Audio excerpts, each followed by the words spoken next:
Hello everyone and welcome to episode 87 of Podcast vs. Enemies, a Destiny Massive Breakdown show. My name is Court and I'm joined as usual by my Warlock and Titan counterparts. This week we'll be sharing our thoughts about a certain fiery Destiny 1 weapon along with our seasonal review and look back. Let's get this show on the road. Impetus, how are you and what have you been up to? Hello Court, hello Saint. Yes, it has been a week of Iron Banner for me, or Iron Banana I should say. I've been getting my fruit intake that the doctor recommends only 3 times a season for whatever reason. So you got to get a lot of fruit intake, of course, when it's around. So finishing up second reset of Iron Banner, and then probably just go back in and play a little bit more today. And then I think I'll probably finish up my Conqueror Guilding tomorrow. I've just got Light Blade left to do, and that was the GM this past week here. So probably do one run of that, and then maybe just take a break. I'm not quite sure what I'll do this upcoming week other than the holiday stuff, seeing family. Saint, how are you doing? What have you been up to? Yeah, pretty good. Some Crota runs, the weekly runs of Crota for the red borders. A little bit of Iron Banner with some buds. Not really grinding for anything in particular, but it's honestly still a good time just to get a bunch of people together and play some Crucible. It's always fun. Pretty deep into Starfield at this point. I'm like, I don't know, maybe 50 hours in. I'm like trying to finish up all those major faction quests. It's been fun. Also get to hang out. I got to meet Kit and Lego. Just yesterday, we got together and got to spend some time together that afternoon. And that was really just sweet. Great. Thankful that I got the opportunity to hang out with those dudes. Court, how about you, man? What have you been up to? Just been playing a little bit of Destiny this week, some Witch and some Legacy content with my IRL buddy I spoke about a few weeks ago. Just try to get up to level 100 on the season pass for him and get up to the powerful cap for this season. Obviously, the levels aren't increasing with each season, so I think he's a little bit more kind of enthused to get to the powerful cap than not, changing plus 10 every season. Mm-hmm. We are pretty close, so hopefully get that next week. He's got a lot of weekly seasonal challenges ready just to pop on Tuesday reset in the tower with me. So he'll be, I think he's at around about 75, so probably bring him up to 90 with the amount of challenges he's got. Outside of Destiny, some Modern Warfare 3, Stardew, of course, and some a little bit of EU4. Some expansions came out for that, so I wanted to dip into that. Just flex those brain muscles as usual. Pretty quiet week for the three of us, I think. Saint, who have we got to thank for? As always, we want to thank everybody that supports the show, especially our sponsors, A Modern Viking, Askian Monk, Rice-A-Roni, Deacon, Heimke Rose, Moonlight, and This Moment. If you want, you can send us any kind of feedback about the show directly to our socials or in the Destiny Massive Breakdowns Discord server, where we've got a channel specifically to talk about PvE, the show. Positive, critical, and constructive feedback is always helpful for how we present the podcast and its information and details each week. We also want to thank everybody that supports PvE, downloading, listening each week, supporting us via Patreon and the Discord server. Speaking of Patreon, if you would like to support the show, you can visit DestinyMassiveBreakdowns.com, click on the link to Patreon. You'll get access to a members-only channel in the Discord, some behind-the-scenes info, input in the show, and our annual merch drop. Impetus, what do we got to talk about this week, episode 87? We have the 11/16 TWID / Bungie highlights. Very fun little reveal in there, as well as some economy changes that I think hopefully will go over quite well. And then we're going to do our season 22 review this episode and not the following, because we did find out, I think it was also on the 16th, or maybe it was the day after. Bungie did clarify that the season 23 armor and abilities preview changes will be coming out on Wednesday of this coming week, and that's, give me a second here, Wednesday the 22nd. Yes. Yep. Day before American Thanksgiving. So next week's episode, we'll be talking about that preview, those changes there. We figure that's probably going to make up a lot of what we'll be talking about. So instead of having a much longer episode, we're going to break up our review and the preview into the two separate ones and just do it a little bit out of order. So season 22 a review here, but before we can do that, of course, we do have our TWID. Let's start with our economy stuff, and then we'll get into the sneak preview here. So they did touch on changes to lost sectors, which I think probably since Lightfall, and this is the high-level lost sectors, I don't think I've been in a Legend or Master lost sector. Have you guys been in one for the purpose of farming for an exotic drop? When I started playing my Warlock a little bit more, I went in one day and I guess probably like 3 days, 1 week, just like farmed out a bunch of exotics with like high discipline or high resilience rolls for my Warlock this past season, and then kind of made some builds. And I think that's the only time I've touched it in a few seasons. Yeah. So it's like, it's fine for a few days to like, okay, let me go just gather up like 20 exotics and then try to make some builds out of that and play a little more Warlock time. But yeah, other than that, that's the only time I've touched it in the last like few seasons. I'm pretty much just doing the Neomuna, the Vex incursion zone. Yeah, the incursions. Great change, great addition, I should say. Yeah, there's a Discord server out there that you can get to ping you anytime the incursion comes up, and I will always just like unmute that at the beginning of each new season, go run some incursions on my different characters, and then I'm good. We do have that in the massive breakdown server. It's not a role that pings you though. It's just a kind of message that pops up in one of the kind of bot channels, which shares with the D2 checkpoints. So it's not as busy to kind of look at. But for me, I've done a little bit of lost sectors, but not to farm anything. I think to both of your point, the Neomuna public event is certainly the go-to, and I keep whenever I have been doing the kind of legacy content with my IRL buddy, I do have that open in the background. The channel bot. to oh, nice, the bot to, nice. Just so we can get him in there, because he's missed out on a vast amount of exotics for Hunter. We're I'm going to look at going through Shadowkeep as well to get Assassin's Cowl, because that's obviously one of the best Hunter exotics out there. But in regards to Lost Sectors, no for farming, but yes for like kind of flexing some of the kind of end game builds. It's a little bit more of a controlled environment, sure, but it's something that I can just kind of go and test out. See, Lucky Raspberry, I'll talk about that later on in the show when we do our review, but nothing to do with the rewards or economy. It's just to flex those muscles.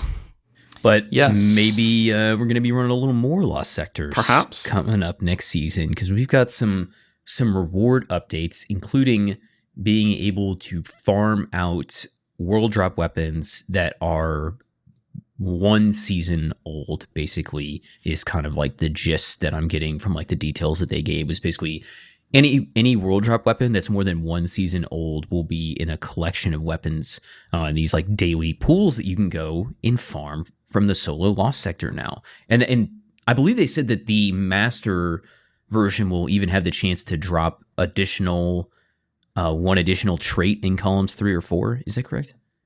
Yes, with an additional perk in either the 3rd or 4th column. And while that's really nice, most importantly, the weapons are a guaranteed drop if you do get a platinum reward in the master difficulty. Platinum reward meaning you kill all of the champions before you go to activate that chest at the end of the Lost Sector. It's a 70% chance to drop on legend completion, assuming you get the platinum score. So yeah, really, I think the combination of both of those factors should make this very, very nice. We're not going to go through all the weapons that are in the daily rotation. Go look at the TWID, the 16 TWID there to get it. But it is cycling on a daily rotation for a total of 4 days, and there are 4 weapons in each of those pools, daily pools, that are... Yeah, are these all 1 season old? One to 2 seasons, I guess. Once we get into season 23, some of these will be 2 season old. But yeah, the most recent ones that are, I guess these aren't added to the Foundry pools just yet. Even though some of these are, let's see, there's a Viced weapon. There are some Viced and Hawkeye weapons in there, but because they're newer vendor ones. They're not getting added to the changes coming to the older vendor weapons. So, yeah, World Loot is getting added to Legend Lost Sectors. Nothing about the current Lost Sector reward pool is changing. That's still going to be dropping exotic armor on a small chance. I can't remember the exact percentages for those, but that will be really nice to get weapons as well. It seems like they're kind of hitting it with the Nightfall treatment in terms of all the different things that you can get to drop there. So yeah, I don't know if I'll be going back into Lost Sectors. I'll have plenty of time to consider that choice, of course, next season. But that was kind of a big economy highlight there, or reward highlight, I should say. As a reminder, they're also phasing out legendary shards. And then we did also get some more breakdowns for focusing costs here. Just a few highlights there. New ritual weapons will now cost 1 engram. That's new to Season 23. Recent ritual weapons are going to be 3 engrams and 5k glimmer. Those are going to be at Banshee, correct? Or is this going to be at... I keep forgetting which vendor is taking over this stuff now. I think they'd each have one, right? Because if it's like, if it's the Crucible, then it would be Tempest right now would be 1 engram, and the next season would be 3. You know what I mean? Or like, yeah, it's going to be each vendor. So Vanguard will have, say, like obviously the Nightfall weapons. It will also have the ritual weapons so if it's Season 23's new ritual weapon for Vanguard will be 1 engram to just buy outright. And then the recent ones will be that 3 plus 5,000 glimmer. Oh, right. Those are called ritual. Yes, sorry. Yeah. Yes, those when are the they say ritual ritual, engrams. they're talking about Vanguard, Crucible, and Gambit. Which is so confusing because when I think ritual weapon, I think the weapon that drops from each playlist at rank 15. Yeah. That's on us. Well, I can't remember what they call them. Pursuit or something like Pursuit, that. yeah, Pinnacle. I think it's It's Pursuit gone through so weapons, many names. Yeah. Gotcha. So ritual weapons, new ritual weapons will be the 1 engram, and then recent ones will be 3 and 5k glimmer. That is an increase. Well, yeah, increase in cost from 1 engram and 25 legendary shards and 5k glimmer. And then current Iron Banner weapons will be the 1 engram plus 20k glimmer. And then the current Adept Nightfall weapons will be 1 engram plus the Nightfall ciphers, 10 of those, and 50k glimmer. So they're just removing the legendary shard cost, kind of bumping up the cost of glimmer, or in some cases, bumping up the cost of the engrams. So, yeah. They came back. I got to say this because I kind of roasted them for this, so I got to give them some credit for it on the flip side. They had put out all these updates stating that the engrams were increasing for all of the core playlists, but they never mentioned trials. And then they listed trials engrams as cost, or weapons as costing 5 engrams to focus. And they didn't ever say anything about trials rate of engrams going up. And that was really like a red flag. And then they came back and they updated the table and they changed it back to 1. So now it's just 1 engram and 20k glimmer, or if it's an adept weapon, it's 1 trials engram plus 50k glimmer, and your passage, your 7-win passage after you go to flawless, you're trading that out, right? They also, though, they changed the adept Nightfall one to 5 engrams from 1. The 50k glimmer and the 10 ciphers is the same, but they upped the adept Nightfall weapon cost to 5. oh, what? Oh Yeah. my gosh. Yeah. To be fair, this was like, I think on Friday afternoon or something. So this is like a late change, but yeah, I would much rather the Nightfall weapon cost 5 engrams to focus than the Trials one, because obviously that engram drop rate is way higher and way easier to, less, effort to grind Nightfalls and get a ton of engrams up, right? Plus, you can get the engrams from just doing normal Vanguard strikes as well. Yes, and those have a much higher completion rate. Yeah. There's more avenues to get it, and especially if you're speed running through some of these strikes, which many people do. I think I certainly do. But it makes sense that Trials has a reduced cost because I think they've been kind of screaming the fact that you play so many trials matches and you only get like 2 or 3 engrams for the evening, and it's just like And then you look at like us three over in Nightfalls, just doing some GMs and whatever, and we're getting like rained with Vanguard engrams. You get 7 different Adept Scout rifles from your Nightfall runs, right? Yeah. Oh no, my postmaster's full again. Oh, excuse me, guys. I got to go back to the tower. What am I going to do with all this loot? Another thing I'll say is I also was harsh on the world loot pool for a long time and how horrid its drop rates are. But now there's going to be your world drop rate is really going to be like 50% if you get a weapon. It's still not great because half the time you get 49 stat armor. That's just garbage. But between this like Lost Sector, targeting and the gunsmith stuff. They really turn that around. So, if I'm going to roast them for it, like I'll give them flowers for the positive changes too. All right. That's it for the reward changes. The other half of the TWID was dedicated to a little sneak peek of what's coming in season 23. Court, what are we getting for our seasonal exotic?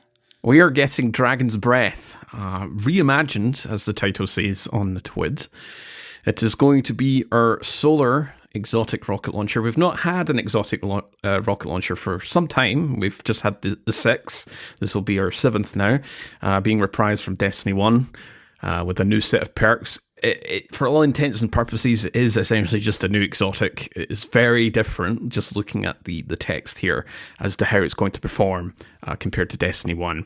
But as a reminder of Destiny 1's Dragon's Breath, it had Surplus, that's the Destiny 1 version, not the D2 one.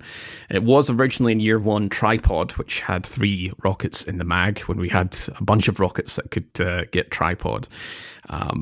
That was expect to find more ammo for this weapon. That was D1's Surplus. And then a perk called Napalm, which was the exotic trait, which was originally called Pyromancer, which just left a, quote, solar flare. That was like the precursor of the precursor of the precursor for Scorch and Ignition way back in D1 on Destination before it was reworked in Year 2. So holding the trigger to delay the rocket's detonation until trigger release, rocket drops a napalm canister, which leaves an inferno on the ground for crowd control, area denial, and damage over time. So they're still keeping the sort of that certain kind of fantasy for rocket launcher, the Dragon's Breath. They're still keeping that kind of napalm canister, but they're adding a little kind of mini game, which is the fuel counter. This is part of the Burn the World first exotic trait. The fuel stacks up to 5, passively adds more fuel the longer you go without firing the weapon. Firing Dragon's Breath empties this counter, transferring all the fuel to the rocket. The rockets themselves can embed themselves into struck targets to cause the following. Scorch damage. It periodically ejects incendiary fuel into pools around the target that inflicts scorch damage. I'm thinking the enhanced version of, I think it's Solar Grenade that has those like kind of blobs. Yep. Yeah, I'm kind of thinking more of a kind of 10 times the size kind of vibe for Dragon's Breath. Also, when you have more fuel stacks, the more fuel stacks you have, the longer it lasts before detonating and more fire it spreads. So if you've got 5 times fuel stacks, you'll have much more fire spreading everywhere and it lasts longer, is the sort of essential highlight there. The second trait is High Octane. Nearby ignitions made instantly adds to Dragon's Breath with 2 stacks of fuel. And when the fuel is at max, that's 5 times, the rocket reloads itself. And we also got a note about the catalyst, which is called Pyromancer. You can acquire via the gunsmith, just like any other seasonal weapons. Passive effect of adding fuel without firing is now faster, and killing combatants with the Dragon's Breath causes them to spawn fire sprites. So this is going to be Solar 3.0, the rocket launcher, essentially here. What are we looking with the synergy, Saint? What's the vibes here? I'm got some copium. I don't know what it is, but I am holding out for this thing to be good. It really is so much more advanced than it was in D1, which is great. I love to see it. It's pretty much different gun, like by the same name and model. But the way that this is seeming to like fit into the meta is like killing champs is my mindset around this. And there's a couple of reasons for this. Number one, it's not going to be super good for DPS, I don't think, because of the timer. I think it was, I don't know. Oh my gosh, who was it that was making it will never fuel the meta? I think that was Say.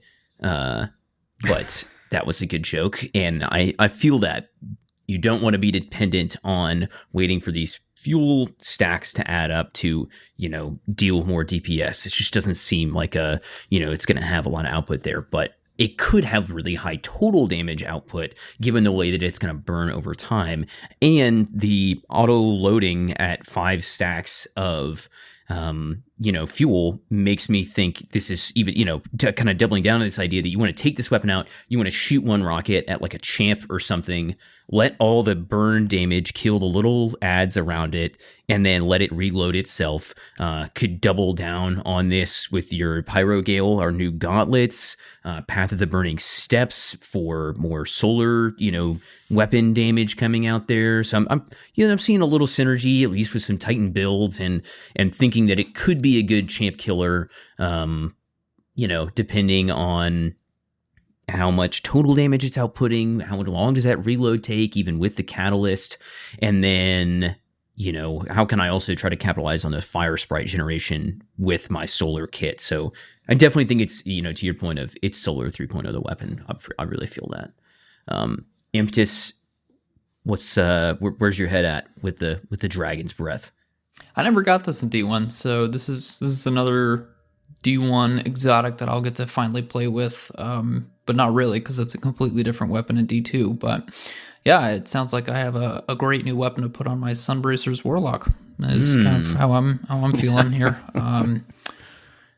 If I'm thinking about how to maximize those nearby ignitions, that's kind of the best way to do ignitions right now, is through Sunbracers. Just throw out a bunch of grenades on, again, either a single high health target like a mini boss or a champion, or a bunch of different adds that might be under the effect of their own healing, or at least a little bit tankier and higher difficulties. Build up those scorch stacks, proc those ignitions, and then fire off the Dragon's Breath. So am I correct in understanding that this is going to have some form of lasting impression, so that you'll fire it and then it will detonate after a certain time, or is the detonation the part where it periodically ejects incendiary fuel into those pools around the target? So the way I'm reading it is, so rockets then embed themselves in struck targets, causing scorch damage, and then it's like, comma, ... and then periodically ejects incendiary fuels into pools around the target that also inflict scorch damage to anyone standing in them. So it's like a two-parter here. So yeah, lasting impression would be the best way to describe this. Okay. Yeah, that's interesting. I thought it was going to like blow up and then leave the essentially Warlock style enhanced solar grenade on the ground, was like how I envisioned this. Yeah. Yeah, right? I mean, we'll find out shortly. Clip of this in the reveal, by the way, which has been kind of a weird subject of discussion of everybody thought that this was going to be a Lightfall exotic because it was in the showcase, but if you go back and look at the text, it states that it's future seasonal and expansion content. Yeah, but I do believe that there is a clip of this in action in the not Lightfall Final Shape showcase trailer, Vidoc, whatever you want to call it. Cool. Court, what synergies are you looking at for in general or Solar Hunter with Dragon's Breath? So I'm thinking like a gunpowder gamble might play really well here. Obviously that's a raw ignition source. So you can kind of look back into the fact, quote, nearby ignitions made by this or other things. It doesn't specify it has to be Dragon's Breath. It'll add your 2 stacks of fuel to Dragon's Breath. And I'm assuming that's just per kill. I don't think there'll be any cooldown. Maybe not. So, just get, 2 or 3 kills with Gunpowder Gamble and you've instantly got full charge of fuel. And then you can, have it reload itself. I'm assuming it'll reload itself even when it's stored, when it's in your... when you don't have it equipped. So That's what I'm going for, Gunpowder Gamble. Solar Hunter does have a lot of kind of potential for scorching. You've got a lot of combinations. I always recommend Knife Trick, which gives you the 3 knives, applying 20 or 30 with ashes per hit. Weighted throwing knife could be something if you want to play into. If you've already scorched something, say with Dragon's Breath, with the pools of napalm. If you throw your weighted throwing knife at a scorched enemy, they'll ignite upon being hit. And again, it's the same thing with Gunpowder Gamble. If it's going to be per kill, you could potentially get your entire fuel stacks up to ×5. So I think that's what I'm going to be playing through, is kind of negating the need to wait. That passive fuel gauge to go up by itself. I just want to get up to 5 stacks immediately. So anything that's going to give me ignition, anything that I can combine Scorch with, I think, I know, to your point, saying about this is probably not going to be a DPS weapon, and that's fine. We don't need another rocket launcher that's a DPS weapon. We've got plenty. So this is more going to be like your bipod scenario of, I'm going to take this into a GM and see how it performs. And I'm thinking more the Battleground GMs where there's a lot of ads in close proximity, in a closed place. Shoot this off to a champion or just a kind of bulkier target and just watch the world burn. Saint, what you feeling? What are you going to be? What potential builds for Dragon's Breath? Yeah, I'm looking. I think Pyrogale is like the go-to our kind of new gauntlets for the season, because they enhance your consecration, and it's really an incredibly easy way to guarantee ignitions. You need to be like a little bit strategic about how you go about this, though, because if you just run into a group of enemies and try to melee them and you don't come right out from cover and land the melee, you're just gonna die like in the GM. But I think that you can definitely really capitalize on consecration if you play just like a little bit strategically. Even when you're at like a -20 deficit, you can still take advantage of consecration as long as it's not super long range type of encounter. And then if I'm not in an environment where consecration is going to be very valuable, it's got to be Path of the Burning Steps, so that I can be really focus my build on a little bit elsewhere instead of surge mods, and then be getting a lot of surge from whatever special weapon I'm using, or bonk hammer, anything like that, to try to get that up, and then really hit that, like, get your kill some smaller enemies, get your stacks up, get your flame fuel up, and then just like absolutely just scorch something with your rocket. And we have a lot, speaking of kind of trying to build around it, right? Court, and both of you guys have mentioned a little bit of this kind of playing to your builds, but obviously 100 scorch stats for an ignition. You have some fragments that will affect this, like Ashes, increasing scorch stacks by 50%. Searing grants melee ability energy when you are killing scorched enemies, and spawns fire sprite based on the rank. You get about 8% for a low-level trash mob, and up to 25% for bigger targets like champions and mini-bosses. You also have Singeing, provides a 300% additional base class ability regen for 3 seconds after applying scorched enemies. Obviously, go ahead, Court. Just on that point about searing is the reason why I'm recommending maybe something like weighted throwing knife for hunters in a GM environment, because if you can get just 4 kind of bulkier targets or a lot of trash mods, again, thinking like your Battleground GMs, you can get your melee back really fast, if not instantly, if you can kill a bunch of scorched enemies with this weapon, with your subclass as a whole, and just keep cycling that loop. That's the kind of vibe that I'm going for when it comes to Solar Hunter. I don't use Solar Hunter a lot, but this is interesting me, specifically for kind of higher end content. Just I really want to know how large an explosion or the size of the pyro effects are for Dragon's Breath, but it is getting me a little bit excited. Yeah, and that searing loop goes so well with your consecration build, right? Because everything that you're going to kill is going to get scorched first when that first wave hits, and then they're going to get ignited. Plus, if you're using some kind of maybe you've got a certain raid trace rifle that has incandescent on it, or whatever it may be that you're using incandescent on, it's going to just really fuel that loop really quick, so you can be spamming your melee ability, which is going to give more ignitions, which is going to give more reloads on your rocket launcher, which is going to give more damage. It's all coming together. You've also got the ignition-related fragments. There's about 4 of them there. You got blistering, grants grenade ability energy when ignition kills enemies. I'm not sure. I mean, this one will be nice for sure, but again, bear in mind that picking up fire sprites, which Dragon's Breath will also help with on the catalyst side, do grant you 12.5% grenade ability energy. So maybe you don't need to stack up on this one, but blistering does give you 8% for trash mobs and then up to 25 for those bulkier targets. You've also got Ember of Char, makes ignitions do 40 times more scorch or up to 60 times with ashes. That one I'm absolutely going to be rocking.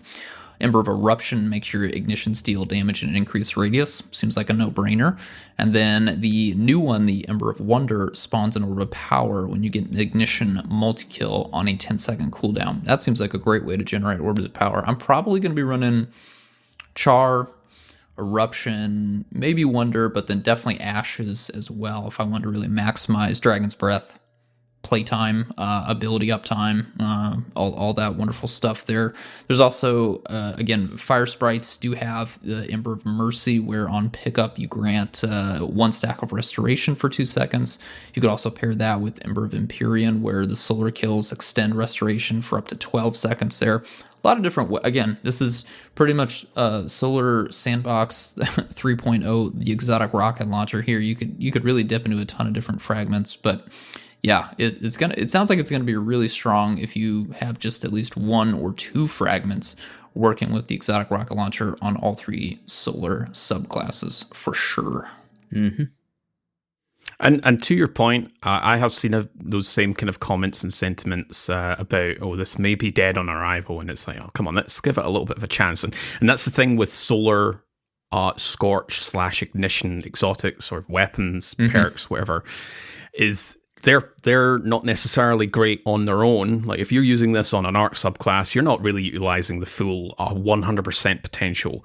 It's something you have to kind of use on a solar class to really get maximized 150% potential with all these kind of mini builds and mini loops, and that's what, like, I think some folks do need to realize is, okay, we have things like Cold Heart can exist on its own because you don't need to use an art class with Cold Heart. Yes, it helps, especially with warlocks, but you can just use Cold Heart. It spawns ionic traces. It does its own thing. Whereas here, Dragon's Breath, it's got the whole solar kind of subfamily here. It's got 3 of the verbs that you can, or 2 verbs plus the pickup item that you can utilize.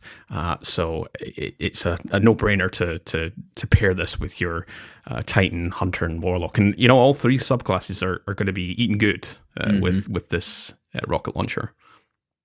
It's also completely in line with the general philosophy that we've seen from the seasonal exotics this year, right? Going all the way back to Verklaw Curve on its own. If I'm rocking that on a solar subclass, it's nice, but it's not really crazy. If I swap to a stasis subclass, then I can really go to town, freezing, generating stasis crystals, all the good stuff there. We saw that next season with Centrifuge. It's nice on its own. You don't have to be on an arc subclass. You suddenly swap to an arc subclass. You can really start tying into some of those arc verbs there. Similar story for Exdirus. Not really that impressive kind of on its own, but there is some really cool functionality once you do start getting into the arc subclass. I imagine it's going to be the same way with Dragon's Breath, so let's not freak out yet. Let's wait and see just how well we can really pair it with a solar subclass, and then we'll make our judgment calls here. With the exception, just real quick, with the exception of Two-Tailed Fox, which doesn't really count because it has the 3-element synergy. Oh, yeah. It's the only exotic rocket launcher that has some sort of synergy with a subclass. The other 5, Wardcliff Coils just its own thing. We don't talk about Truth. We don't talk about Gallahorn.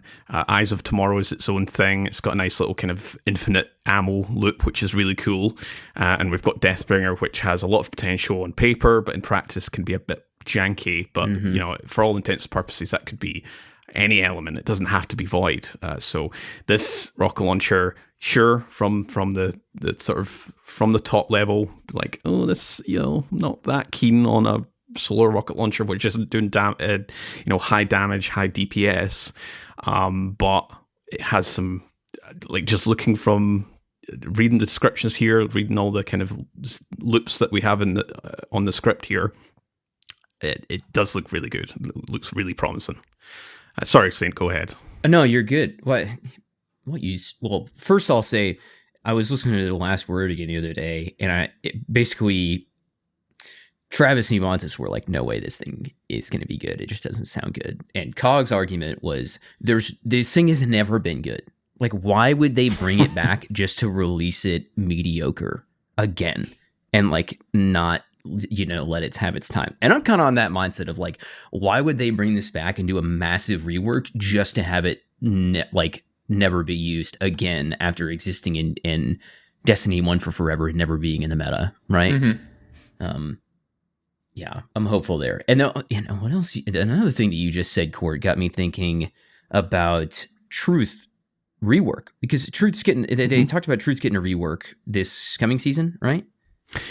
Future, probably. Okay. Well, we don't know. Final Shape would probably be the best guess, but who knows if maybe the weapons team are going to pull some stuff to, like, the mid-season whenever that may be for season 23, but we don't know. It's sometime in the future. Yeah. So is Truth going to become Void 3.0, the rocket launcher? Just a little. Oh, sweet Jesus, please no. It's going to need some work. Yeah. That would be a start, Saint. Yeah, well, because you're talking about how nothing else really, Two-Tailed Fox is its own weird thing over there, but none of the other ones have any intertwined. And now they've made Dragon's Breath that is, like, couldn't be more intertwined with your subclass. So did they make that and then think, hey, we could do something here? Like, we're onto something with this rocket. It's fertile ground, and just to my point, like, I do want to stress, I don't think every weapon should have synergy with its element. That doesn't really. I'm not a big fan of that. Like, I'm keen with them sticking to these individual examples of, here's Dragon's Breath, and it makes sense to make it a Solar 3.0 weapon. Whereas, I mentioned Deathbringer there. It's Void, but it's its own thing. It just so happens to be Void. Eyes of Tomorrow and Gallahorn just so happen to be Solar, but they do their own thing as well. Obviously, Gallahorn's the whole support rocket launcher, and then Wardcliff Coil is Wardcliff Coil. So, yeah, like, I would love to see Truth having some Void synergy. It makes sense, just to give it some really powerful synergy with the sandbox, which is, Void is very powerful on all three classes. So my fingers are crossed, Saint. Yeah, maybe they'll just double down on the whole lots of rockets in the mag and give it a new trait called Quad Pod, and then you just get everything loaded up in there and deal some good burst DPS. All right. Imptus, you want to kick us off on our Season 22 review discussion? Oh, I'd love to. All right, Season 22, Season of the Witch. What a story. I think we were all pleasantly surprised by how things went down. We had Erisborn, we had the culmination to one of the oldest stories in Destiny. Kind of the conclusion to both the Dark Below and also Shadowkeep to an extent, and I would say maybe a continuation of what went down in the Witch Queen campaign. But yes, Erisborn finally did get to have her long-awaited revenge on the Hive with the help of Savathun, and in a really surprising finale, I guess. Turns out she's not actually evil. We can put all those theories finally to bed. The dark future is not coming yet. Got to have Savathun back. I think we've all been waiting for her return. We knew she wasn't really fully dead, and she did have She did have some time to shine, both in some voice logs, but then also in person for a briefest of moments. We got to have a Throne World centered season. Really loved that location. Architecture always very, very, very cool there. I love this story. I think this is one of my favorite seasonal narratives, just because of the sheer amount of stuff that was concluded, and also concluded well. I don't think I was expecting the tithe to Erismorn, Hive God of Vengeance, to play out as successfully as it did, but it all seemed in character. I loved the showdown in the cutscene, even though it wasn't a cutscene. I know some people were a little bummed by that, between Erismorn and Xivu Arath. I loved Savathun kind of baiting Eris into various things, but Eris did pull through in the end, like the boss bitch she is. And yeah, she took on Xivu and won, or did she? We don't know. Xivu has been depowered, but can't wait to see how that plays out in either the final shape or something beyond the final shape in one of the episodes. Fellas, how were you feeling about the seasonal storyline? Well, a lot of kind of loose ends were tied up here. A lot of kind of things have channeled into this season story. And yeah, we still have a few. I think there's still one or two loose ends. Xivu Arath is still out there. Savathun still isn't fully dead. Yeah, they've both been depowered, but they may come back in the future. But yeah, like if you could cut this season story narrative out and just launch it as its own standalone, I would be like, yeah, this is great. This is like another Witch Queen quality story. We all raved and gushed about Witch Queen's narrative arc last year, and this had the same kind of vibe. And I think out of the three so far narrative stories we've had, this has definitely been the strongest. I thought last season's The Deep was good. Getting to see Sloane and Asha, and we had obviously Defiance. I think those two stories, narrative arcs, have been relatively strong compared to the annual expansion of Lightfall. But this has been a really quality narrative arc for the third season of an annual expansion. Notorious for being one of the kind of low points in terms of Destiny's kind of annual expansion releases, including the narrative arc. I mean, who really liked Plunder? This is where we're going to get messages saying, I liked Plunder last year. But yeah, it's such a great story. I'd love to see Erismorn, who's been kind of a supporting / side character since Destiny 1, since the Dark Below expansion, and just seeing her just completely glow up is fantastic. Yeah, I mean, I got to agree. They really came through on resolving a conflict in a way that didn't kill Xivu Arath, but also didn't feel super dissatisfying. The piece where we see Eris actually kill Savathun was wild. I think that everybody got kind of hyped on that one, seeing her with her old, moon sword back from Shadow Keep, and shout out to Night Terror. Yeah. What a cool weapon. And then, but you've got the scene afterwards where then Savathun comes back, and I think that is the only thing that, like, people are probably going to play through this season, I would imagine, and probably similarly give it praises for, like, its strengths and narrative and character and all this stuff, and then they're going to see Savathun come back, like, next season and be like, what the hell, man?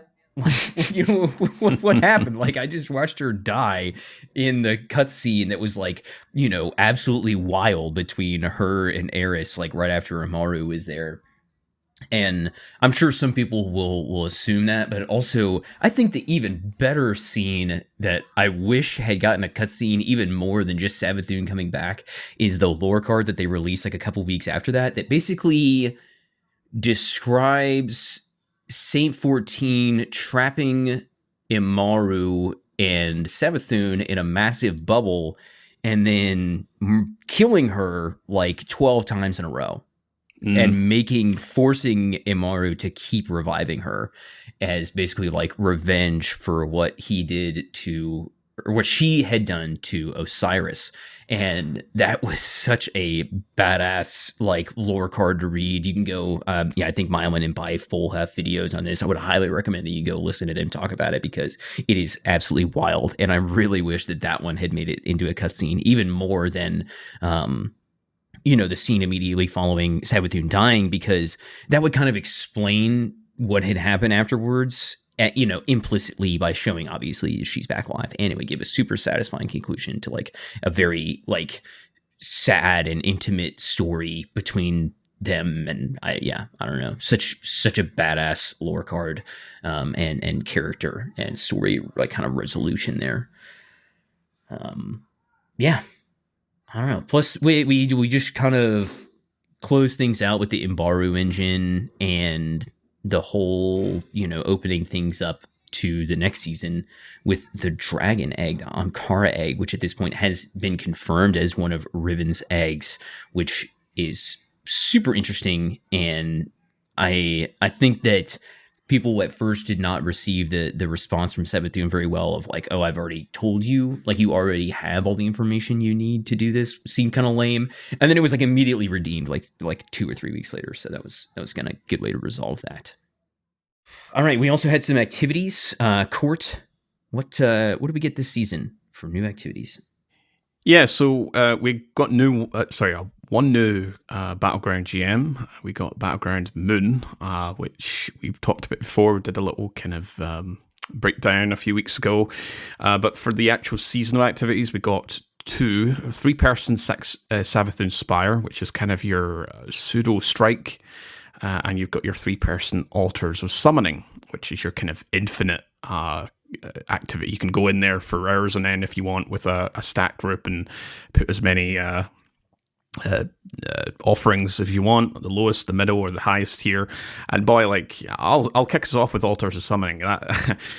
It's certainly not something I want to spend too much time with kind of random blueberries in there, especially when they're putting in tier 3.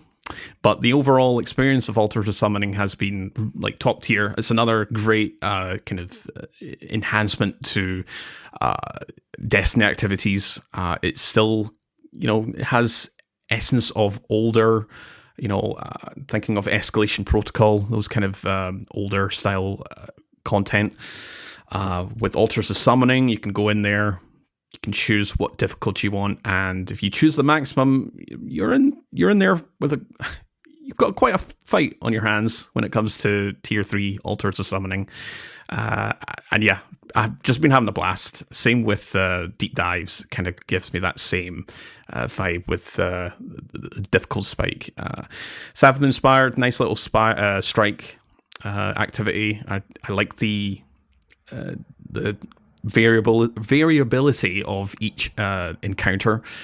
Not every encounter is going to be the same. You can have Fallen one time, you can have Hive the next, Vex the next. That's been a real hoot to go through. Even now, when I've been doing it with my IRL buddy, it's still fun to do Savathun Inspire. Just with that, with things being a little bit more different each time you go in there, and just I've talked about add dense activities before, and yeah, they keep hitting the mark with both these activities. The highlight for me would certainly be Altars of Summoning. It's just great to go in there with a stack team and just have some fun, and you get some loot at the end. I can't disagree, man. I can't disagree either. Man, the Moon Battleground GM is. Hope that one doesn't come back next season. That's a hoot. That's all I'm going to say. Love those Void scoring crossbows, man. Best enemy in the game. Altars was fun. It was fun. I think you and I banged out a few of those mid-tier ones at the beginning of the season, Court, with Rock, actually. Yeah, it was Rock. We did some... Was it the highest or was it the mid-tier difficulty? I can't remember, but... I think we did a mixture. Okay. It was a fun challenge. I really did enjoy that. I didn't play too much of Savathun Spire other than to go chase some of the cards, the minor arcana cards, but I still thought it was a well-made activity, still quite fun. Again, the environment was really nice. Enjoyed being in there, kind of facing off against different enemies and hearing Savathun talk over the comms. But yeah, I mean, it felt like a seasonal activity. I think in conjunction with the seasonal narrative, I still had a really positive experience. But just the activity itself, from a gameplay point of view, I wasn't, wowed or anything. Not that I don't think I've ever been wowed by a seasonal activity, but still enjoyable, still fun to play. Sorry, Zane, I cut you off. What were you about to say? No, you're good. I was just going to say, I would agree. And the Savathun Spire, there was like some mysteries and some stuff like that, which was cool. That was enjoyable. It's moderately short, which is nice for like when you're grinding on a seasonal activity. You don't really want it to take more than about 15 minutes. So length felt good. Challenge was okay. Secrets were very cool. The Altars of Summoning, I heard somebody describe as Court of Oryx on steroids, and that's just very accurate. So that's what I'm gonna reiterate here and agree with that. And yeah, I've played it a lot at the early on of the season. Obviously, it kind of tapered off a bit as things have gone. But I really, when I got in there with like a good team of people and you kept running, whatever, like tier 3s, and builds started clicking. That was honestly where I really started putting together some of my seasonal builds. And of course, you were talking about, using like Master or Legend Lost sectors earlier. I've actually, this season started defaulting to going to Altars of Summoning to feel out like how some of my builds would work. And it's worked great. That's where I kind of honed in like the mods I wanted to use on the Banner of War build, which we'll talk about those new artifacts in just a minute.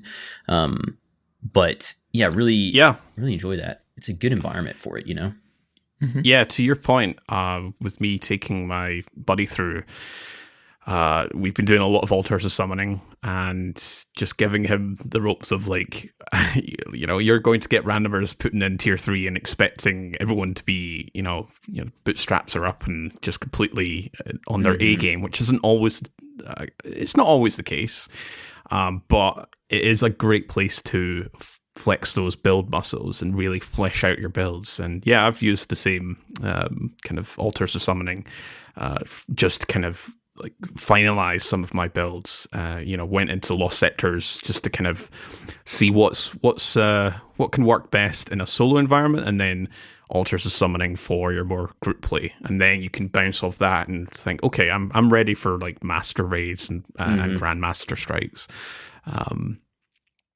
Yeah.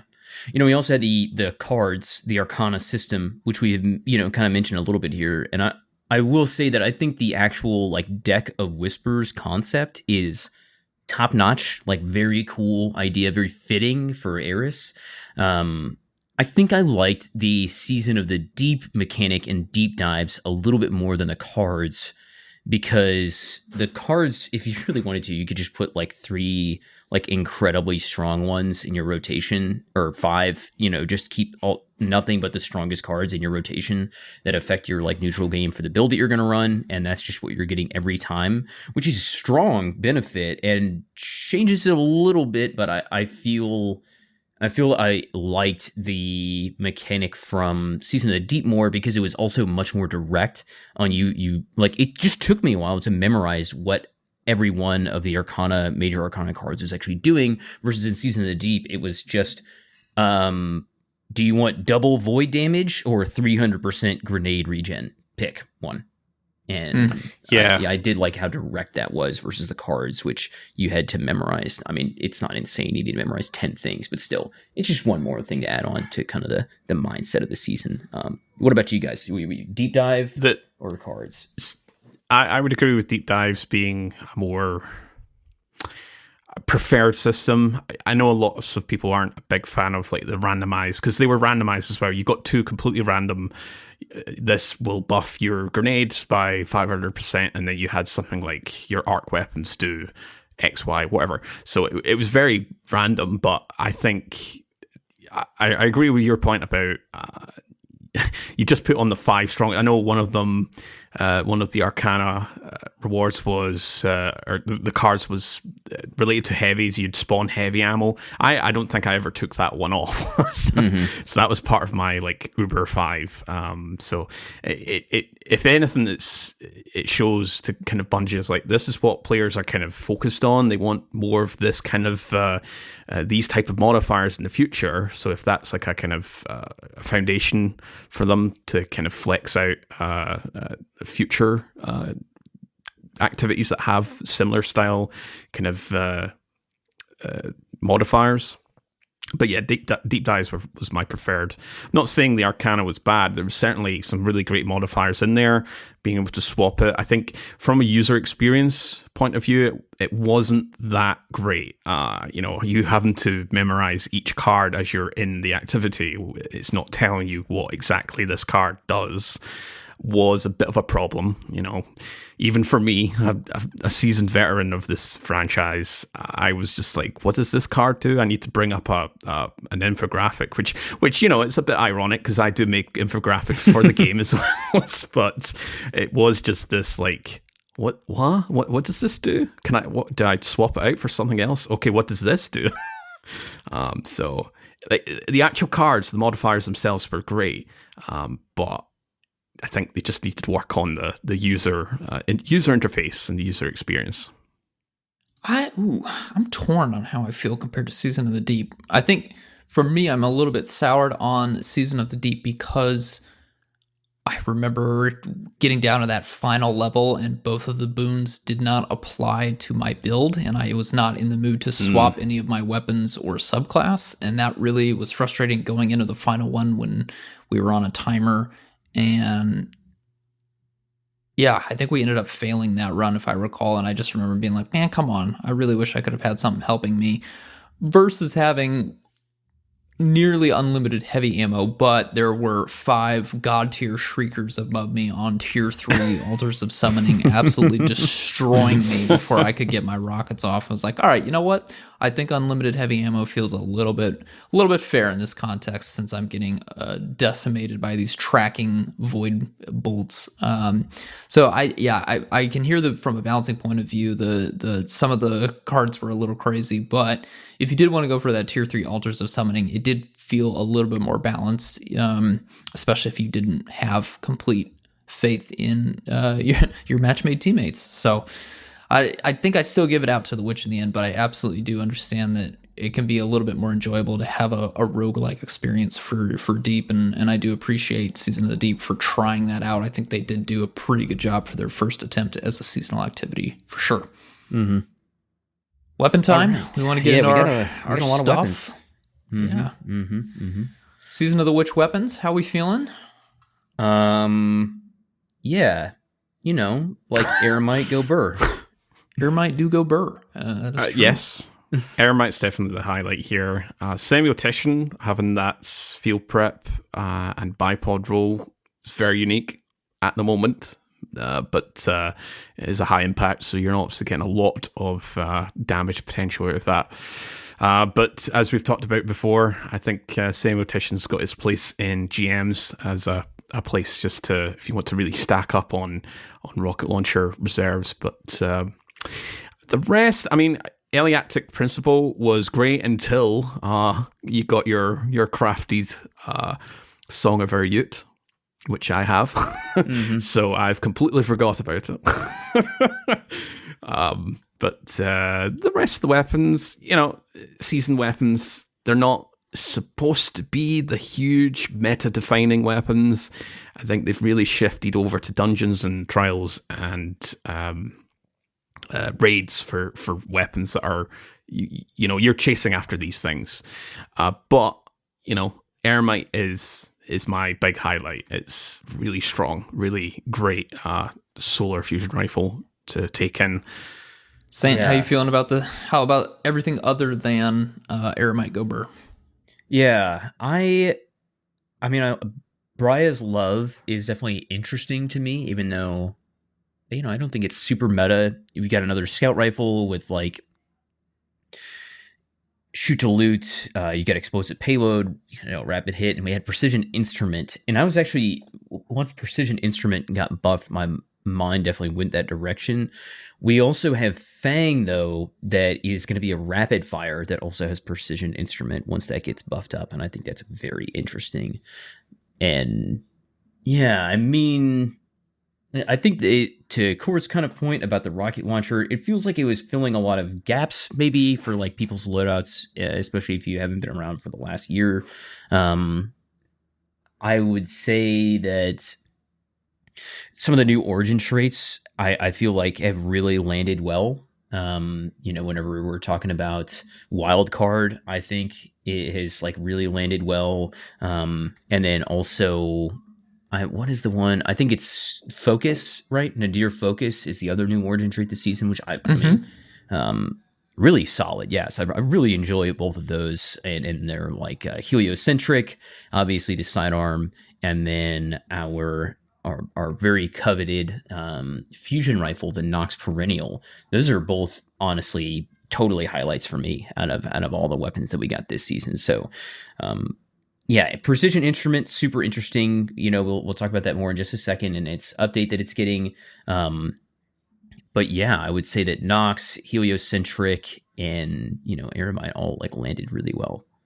I know we're a PvE podcast, but this batch of seasonal weapons has really endeared itself to me on the PvP front. I absolutely love Kept Confidence, and I love Locus Locutus, so I have a lot of great things to talk about those on a completely different sandbox. And then Who are you? I know. What have you done to the real Impetus? What 1 week of Iron Banner does to Impetus is the story there. But yeah, Aramite's definitely far and away my favorite there. I think I really do love the shift that we've had, and I'm jumping ahead to the kind of the perks side of things, but I love that we're getting archetype-specific perks now, and I think that's really played out well with the fusion rifles. Maybe some work to do on the shotgun front with Barrel Constrictor, but yeah, really, really loving the controlled burst and how that's kind of setting itself up to make for a really cool secondary or swap to weapon damage perk on that side of things. But yeah, overall, I think I'm happy with Season of the Witch weapons. Foundry weapons are pretty great. So I've been told. I haven't gotten all of them to drop, but that's what we got the Lost Sectors for next season, right? Get in there on your certain days. Go load up Master and get destroyed by Overload Minotaurs and Anti-Barrier Servitors and Unstoppable Ogres. Well, if they're Unstoppable Ogres, I'll just bring in Dragon's Breath and stun them with my Ignitions that I'll be making. So don't need to worry about the Hive-themed Lost Sectors. But for all the other ones, I'll be cursing my teeth as I hope and get a double perk. What have I not gotten to drop? Psi Hermetic. That's that high impact stasis one. That looks crispy. Died to that in Iron Banner a lot. Boy, that felt awesome.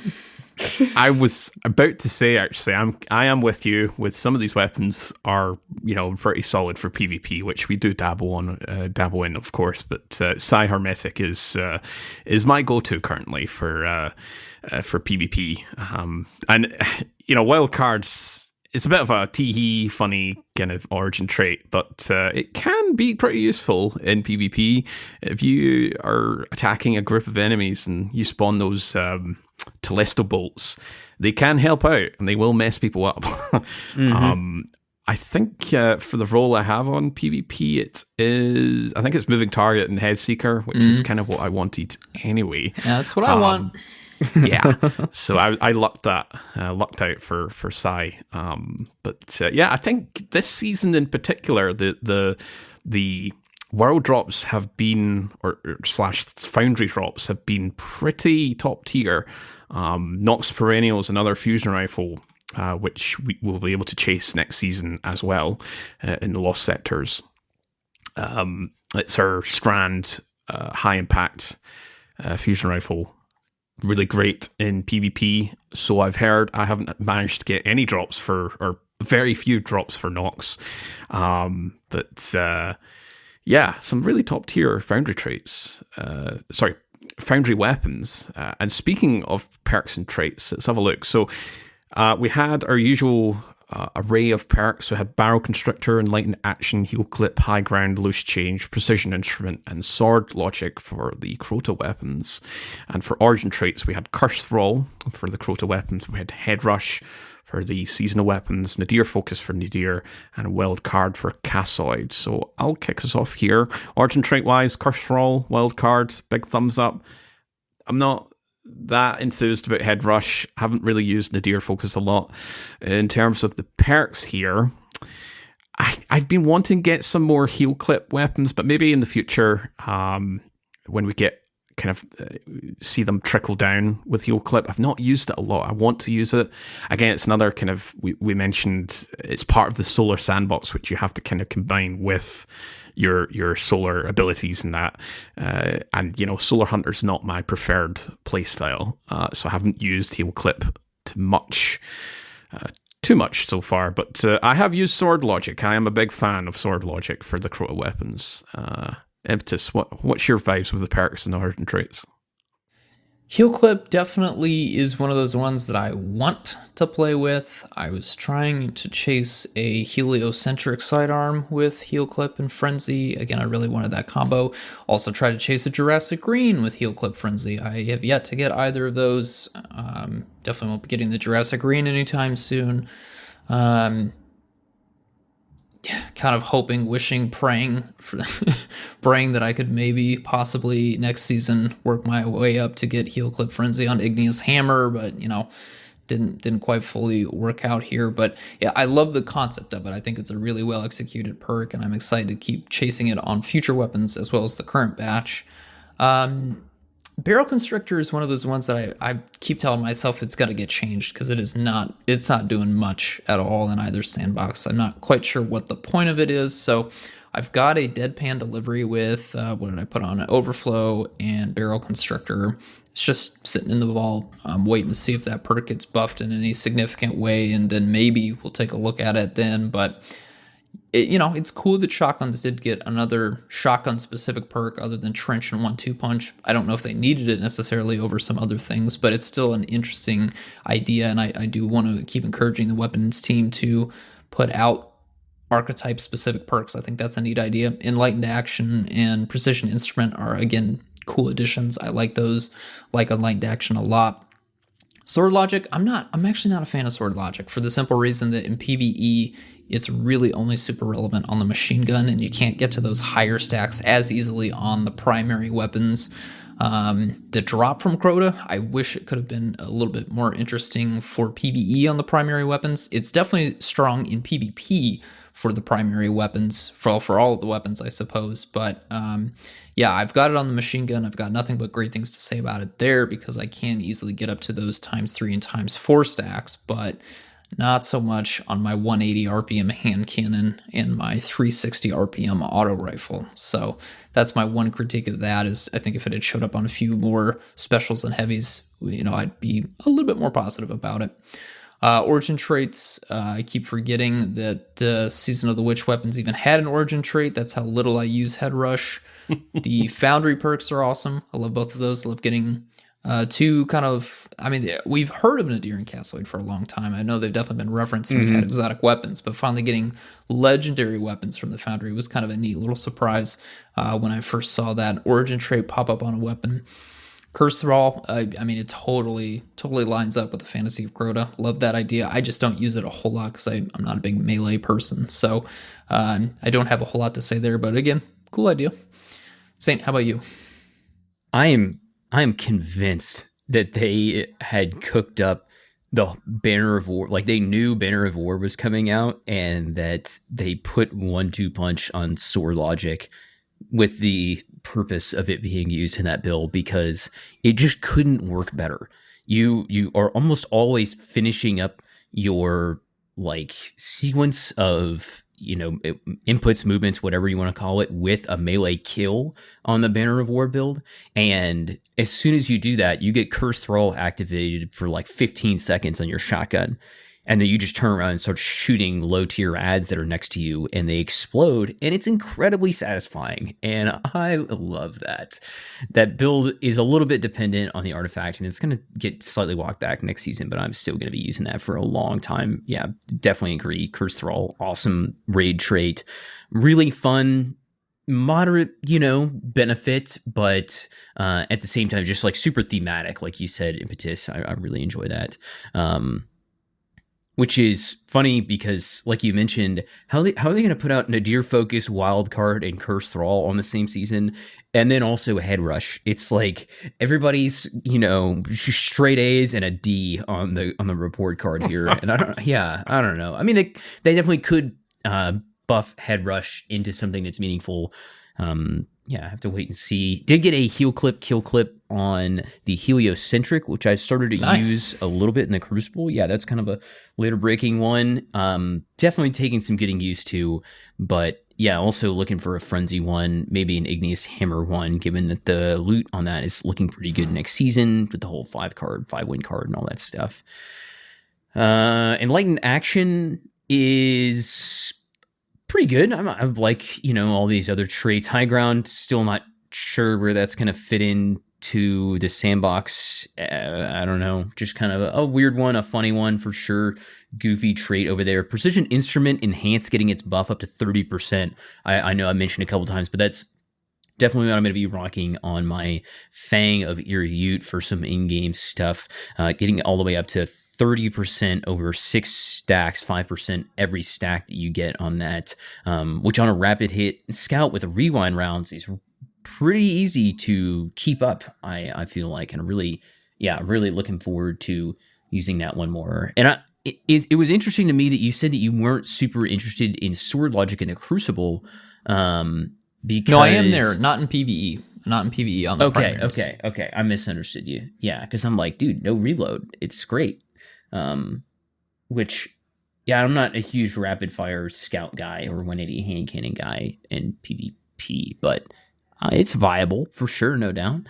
I don't know. Honestly, all in all, really solid set. Like, despite this whole conversation that has been ongoing about like power creep and weapons and all these things, and like the nature of sunsetting and its pros and cons, like, the only reason that is not more of an issue is because like the new traits, the new origin traits just keep coming. And there's like at least like pretty well received ones out of every single batch, which is really saying something when we are this deep into the game, right?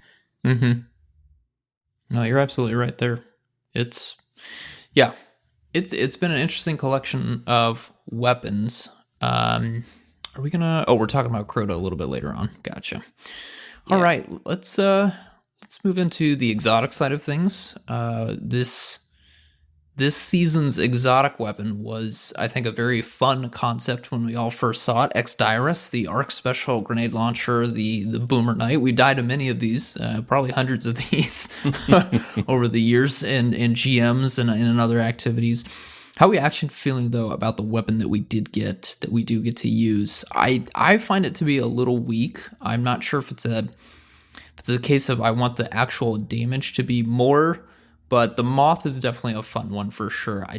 It's kind of one of those weird ones where I'm not really keen on putting it on in PvE, but I might, if I want to goof around a little bit in PvP, throw that on and see if I can get a Moth kill, kind of similar to how I see if I can get a Threadling kill in PvP.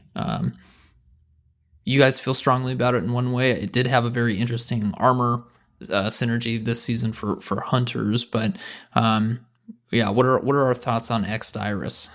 Yeah, I similarly was like, oh, this is sweet. And then I used it in Savathun's Spire like 3 times, and I was like, that's not going to work. Put that back in the vault. The damage is just not there, despite it looking really good. It sounds good. It's got the boomer sound. The idea behind it is cool, right? And it like piqued my interest. But yeah, for a grenade launcher, the damage just didn't quite feel like it was there, unfortunately. Yeah, I mean, we'll talk about our armor here, but just to highlight Mothkeeper's Wraps plus Ex-Dirus, fantastic synergy here. And to be honest, originally I thought the first week these two came out, I thought there was some sort of bug with them. So no, it's an intended mechanic. But yeah, like I think now that we're 15 weeks into the season, we're about to transition over to a new one. I think both of these X-Dirers and Moth Keepers could do with a little bit of an increase. The damage from the grenade launcher just isn't quite there. And then, it does have that utility. I suppose if that's what they're going for, the moths having the utility over the damage, that's fine. But I just feel like in order to spawn a moth, you need to kill an enemy, and you need to use 4 or 5 shots from X-Dirus in kind of middle to upper tier content. So I feel like that could just do with just a little bit of a damage increase. The combination with Moth Keepers is fantastic, but I was talking to Cody, one of her patrons, and like he was a big fan. He loved the whole idea of X-Dirus and Moth Keepers, the whole synergy. But when he was trying to use it in kind of Master Nightfalls, kind of upper tier content, it just wasn't really doing it. And you just couldn't quite get the synergy off. You couldn't quite get the utility off. And it's just because I think we both just agree that it just needs some extra damage boost. Yeah. So, first couple of weeks was great, messing around with it. But as we got into the end of the season, I kind of checked out with X-Dirus, unfortunately. Such a cool gun, though. I mean, my goodness. Yeah. Perfect fantasy for an exotic weapon. No notes there. Yeah, I think that's I think it's easy to say we all want it to be good because we all like the idea of the gun, right? Just a little buff next season, maybe, Just let me make the moths, man. Give me my little buddies. Pump it up a little bit. And also it has that added benefit of the catalyst grants you amplified on kill, and that can be used on any subclass. Yes. Amplified true. Is usually 9 times out of 10 a arc exclusive effect that you have to proc it on an arc subclass. We've had other examples where you don't need an arc subclass to get amplified. We had the whole sugar rush when you're picking up candy from Festival Lost, and we've seen amplified on other effects. But this is one of very few abilities to give you amplified when you're on a different subclass. So it has a lot of potential. It's there. It just needs a little bit, just a tiny bit. Yeah. We did get a few other exotics, though, this season. We got Necrochasm, the exotic from Curtis End, as well as Tessellation, and then a Catalyst from Monte Carlo. Real quick, do either of you have Tessellation? What's that? Yeah, same. Court? Yes, I do. Okay, then go off. Yeah, the floor is yours, sir.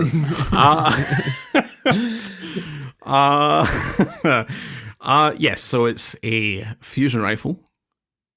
And that's it. All right. Heard. I thought Necrochasm was pretty cool. I don't have the catalyst yet, but no, come on. Surely we could say a little bit more. I've heard it does a lot of damage, and it sounds like it's going to be really interesting. Certainly the element matching part of Tessellation is a really cool idea. I hope we could see that extended in some form to other exotics, but yeah, I just haven't pre-ordered Final Shape yet.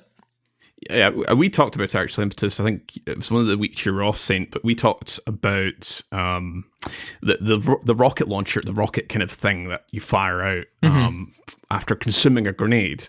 It has the same kind of power as a charge as an Aggie shot, so that's the kind of damage potential we're talking about here.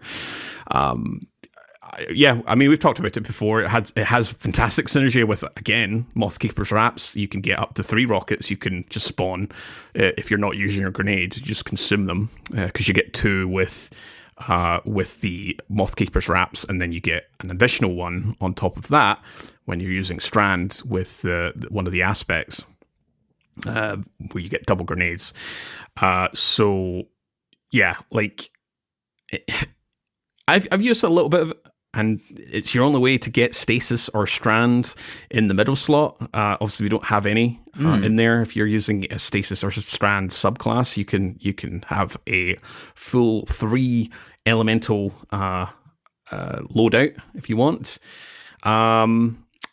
but yeah, like I've not had a lot of opportunity to use it because I've been using other things. I've used a lot of Cold Heart recently on my Arc Warlock. I've used, funnily enough, Delicate Tomb on my Arc Hunter with my Lucky Raspberry builds. And if I've been using other builds, it's been like Wave Splitter, Graviton Forfeit. So it's just been getting kind of pushed out from other builds, and that's just completely like a subjective choice. It's nothing objectively wrong with Tessellation. But the fantasy is very interesting, but of course, I know lots of folks they don't have it, and probably won't get it for a while, just judging with the state of the game. I know folks aren't that keen on pre-ordering Final Shape at the moment, which is fine. But I think, the weapon's got potential. It is a fun one. All right. Well, we got something Let's we all actually have go to used. Necro. Yeah. Yeah. You just go ahead. I still am working on the Catalyst, which is changing next season, so I can talk about the base gun here. It's interesting. Again, one I did not have back in D1, so it's nice to finally get my hands on a different version of something that I've always heard other people talk about. I think the Desperado-ish perk, Desperation, is a nice callback to the original function or archetype of the OG Necrochasm. As for using it myself, I just don't know. The idea is probably you would want to pair it with some Crota's End weapons, but I'm not. The Cursed Thrall Explosion is neat, but I need a little bit more from it. And I think the upcoming change to the Catalyst is meant to kind of address that a little bit. But I'm not. It's neat is pretty much where I arrive at with Necrochasm. Maybe I'll pull it out to have some fun in like next season's seasonal activity, but I don't think I'm going to take it anything serious unless I'm trying to goof around or do my own kind of challenge run that I'm setting out the terms for. But I don't know if I could ever recommend this for a Grandmaster Nightfall or for a raid or dungeon loadout build situation. How about you, Court? It's up against some strong competition, especially in the top slot. The one that comes to mind immediately is Quicksilver Storm. I'm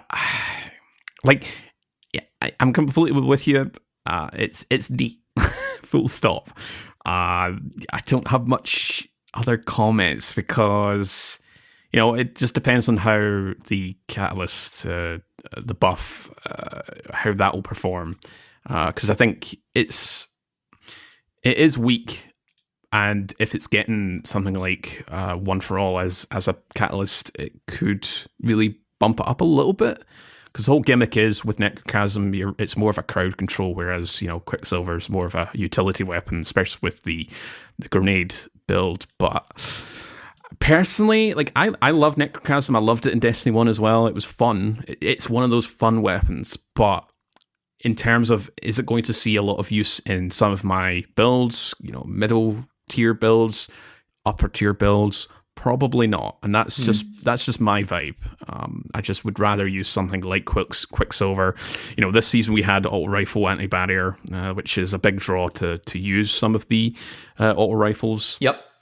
Sweet Business, Suro's Regime, Cerberus +1, Quicksilver, Monte Carlo. Those are exotic auto rifles that we can use at the moment. But in terms of a weapon of sorrow, I think I'm still going to probably use something like Osteostriga over Necrochasm. But we'll see. We'll see next season. Yeah, I mentioned this just a second ago, but the Monte Carlo Catalyst was also in the mix this season. And similarly, I ran Crota so many times in Destiny 1 and never got the essence of the Oversoul to drop. So I was happy to see the way that the quest worked. I think I need like a single more piece for the Catalyst, which I wasn't super concerned about given that I knew we were getting the upgrade from Outlaw to 1 for Thrall next season, which will definitely bump up its viability in PvE for sure. And it's very fun to use. I ended up using Monte Carlo way more because it worked. If I was using Into the Fray with Banner of War or Fletched Storm with Banner of War, it just worked either way. You could be using Syntheseps or, any other exotic, even if you're not going in for like the ultra melee damage, it worked so well. It was just really fit into that build well, really satisfying to use. And the anti-barrier auto. So I think just out of utility purposes, not that you needed Monte Carlo to make that melee build work, but it just made it flow so much easier with regular Frenzied Blade or Fletched Storm. So I just ended up using that a lot, despite the fact that Necrochasm is very fun to use. I'll tell you what I did end up using a lot, though, that I've referenced a little bit this episode as we move on to armor, is the Pyrogale Gauntlets. The Pyrogale Gauntlets kind of like give Titans another DPS option for the first time in a long time, or maybe not DPS option, but boss damage option.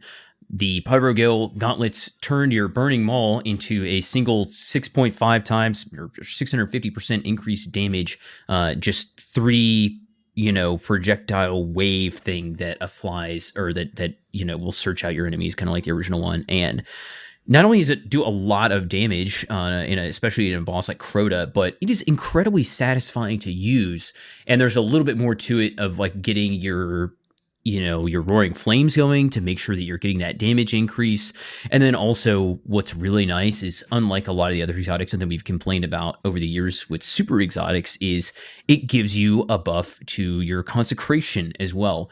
Consecration second slams middle wave, creates a Cyclone, and that's going to deal out scorch damage. So it gives you kind of like a little bit of Burning Maul in your Consecration, and it's it's awesome. I just am really happy to see them release a strong super exotic that also has like a nice little niche benefit to your neutral game. Despite the fact that Strand has been so strong, have really had a lot of fun running Pyrogale this season, and will probably still enjoy to do so next season with that Dragon's Breath build we were talking about. Something else I think is quite strong is the Warlock exotic, but Amatis, I'll let you give your thoughts on Briarbinds. Oh boy.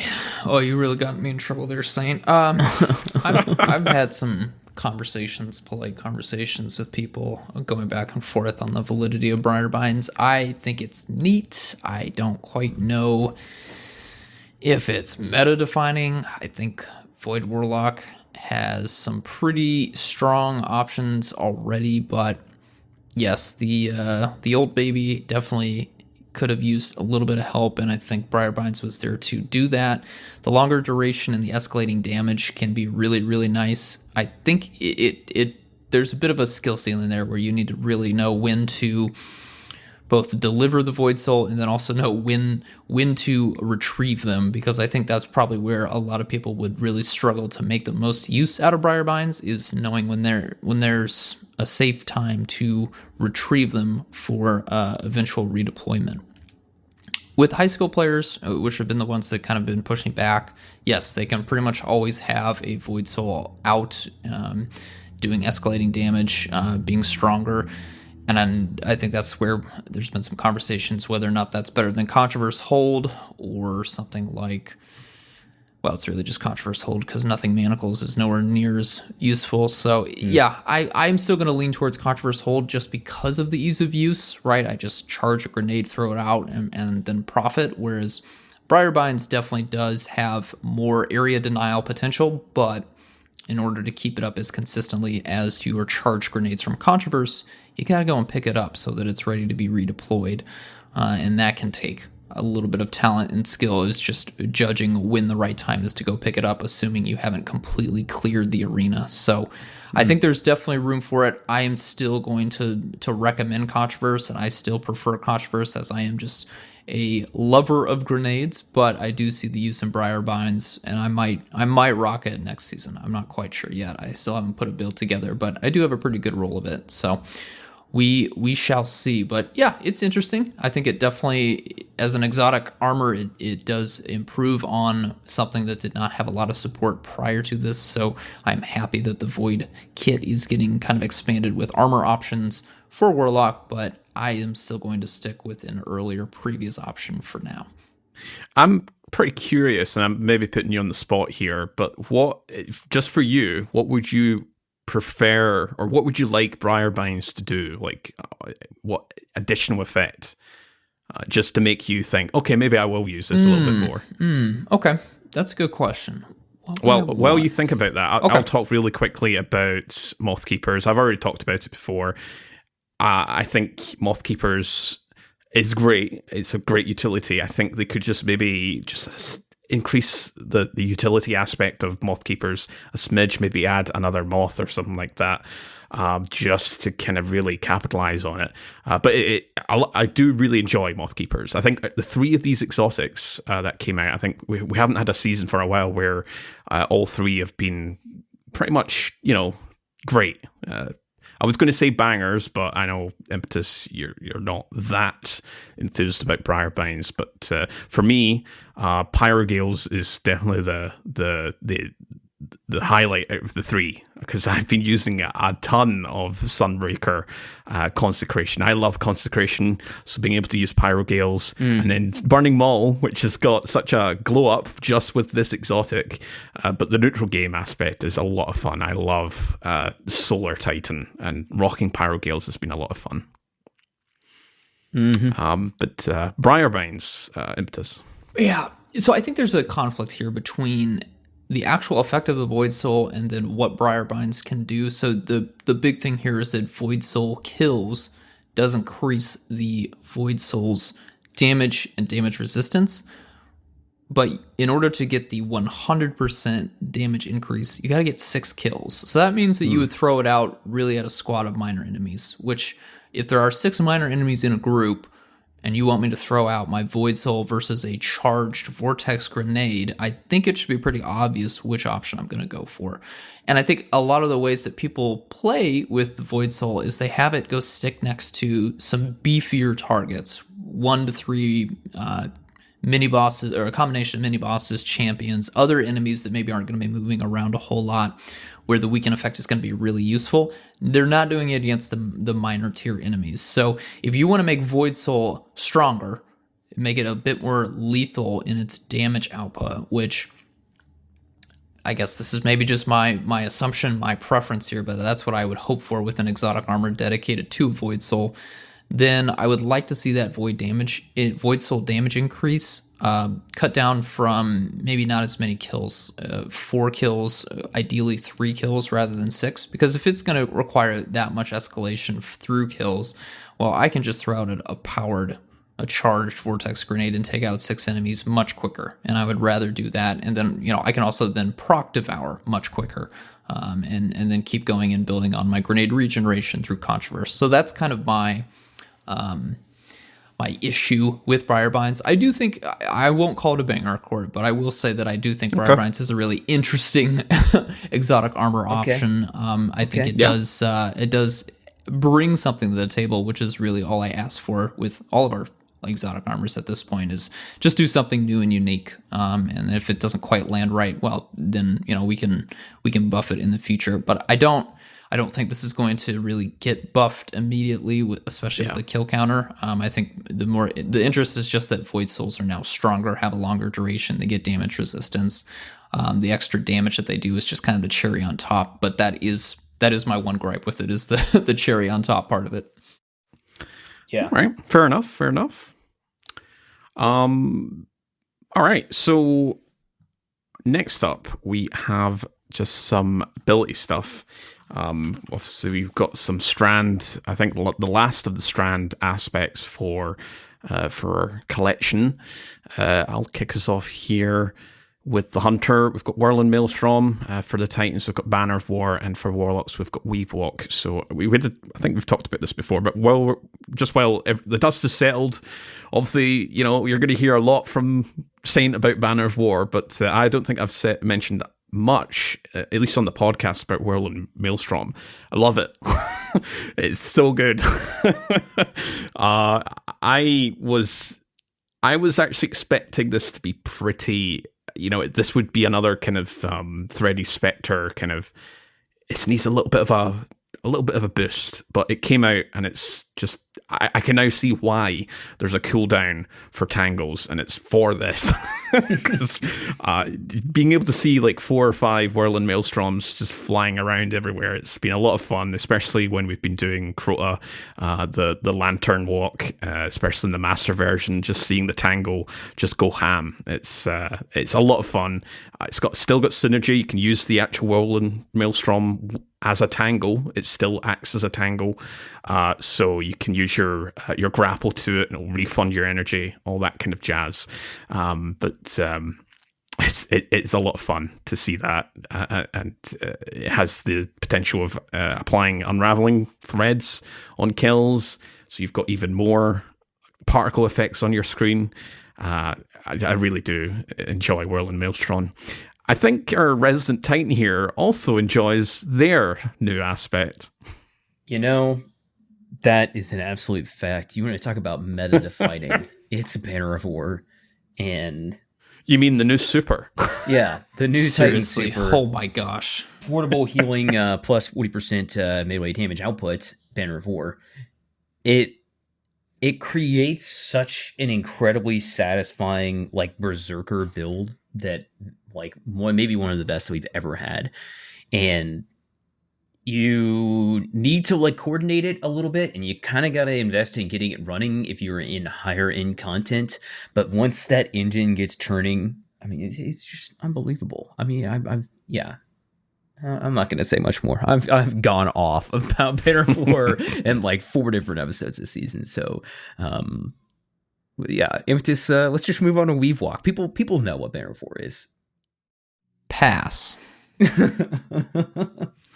I don't know what the fantasy is for Weave Walk. Like I'm just so confused by this aspect. I don't know what the intent was when they were creating it. It seems on paper like a way to give warlocks a version of invisibility, a way to reposition and be very safe, and then also generate perched threadlings. But you can't do many of the actions that you can do while you're invisible, so it's not quite as useful in, completing certain mechanics either in PvE or PvP. So I'm not sure. Well, and then of course to top things off, it gets one fragment slot where everything else gets 2. I really don't know why Bungie was worried about kind of releasing this less than the other aspects that we got on Strand Warlock when it doesn't really do anything that we need or want anyways. Why do I need to go have tons and tons of damage resistance, but you're gonna consume my melee energy, and then when I come out of all this damage resistance, all I have to show for it is I've generated some perched threadlings when I can already generate plenty of perched threadlings and non-perched threadlings through just my other aspect Weaver's Call or by my threadling grenade.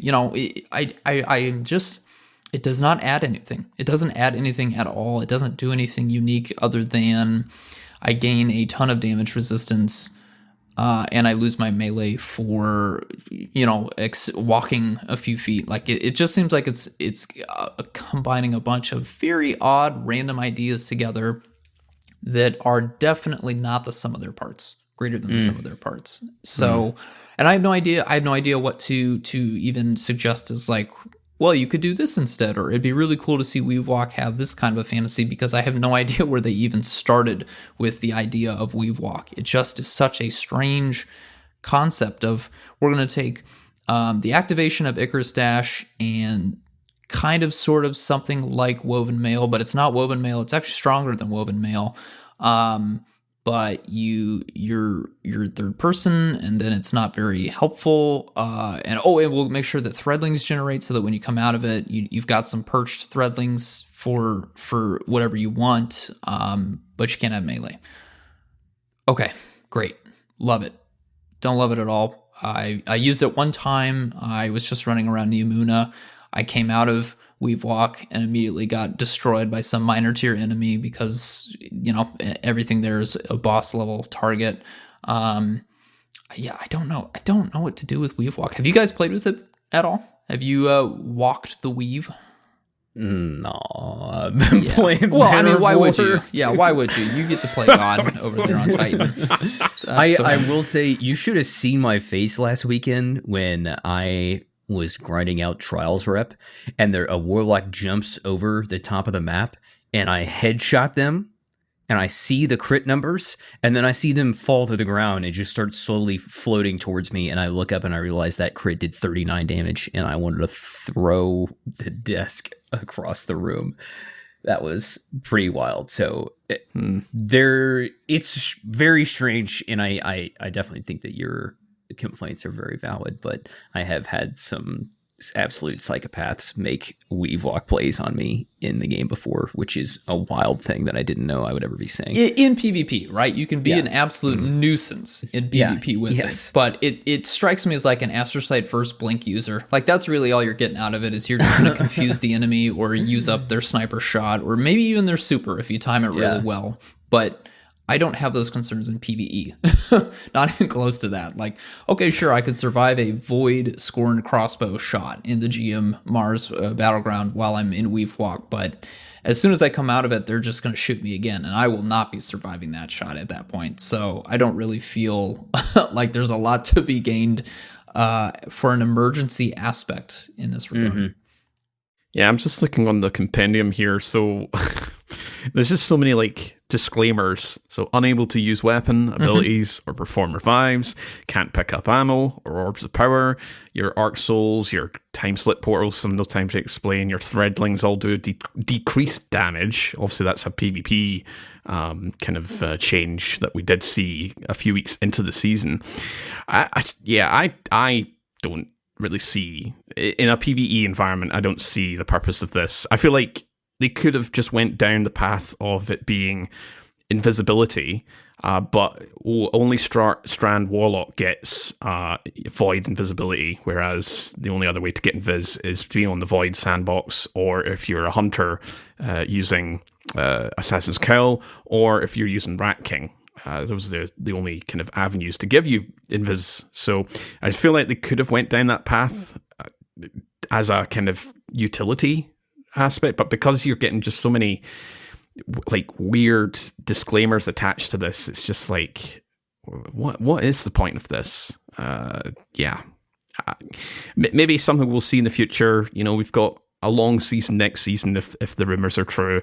So Weave Walk, I would love to see to get, you know, some sort of like PvE enhancement, but it is a big shame because, you know, I think all classes have received pretty banger aspects every season up to now, and then we kind of finish it off with Weave Walk for Warlocks, and it's just like, oh, that's a bit of a shame because I really do love Strand Warlock. It is a really great subclass to mess around with.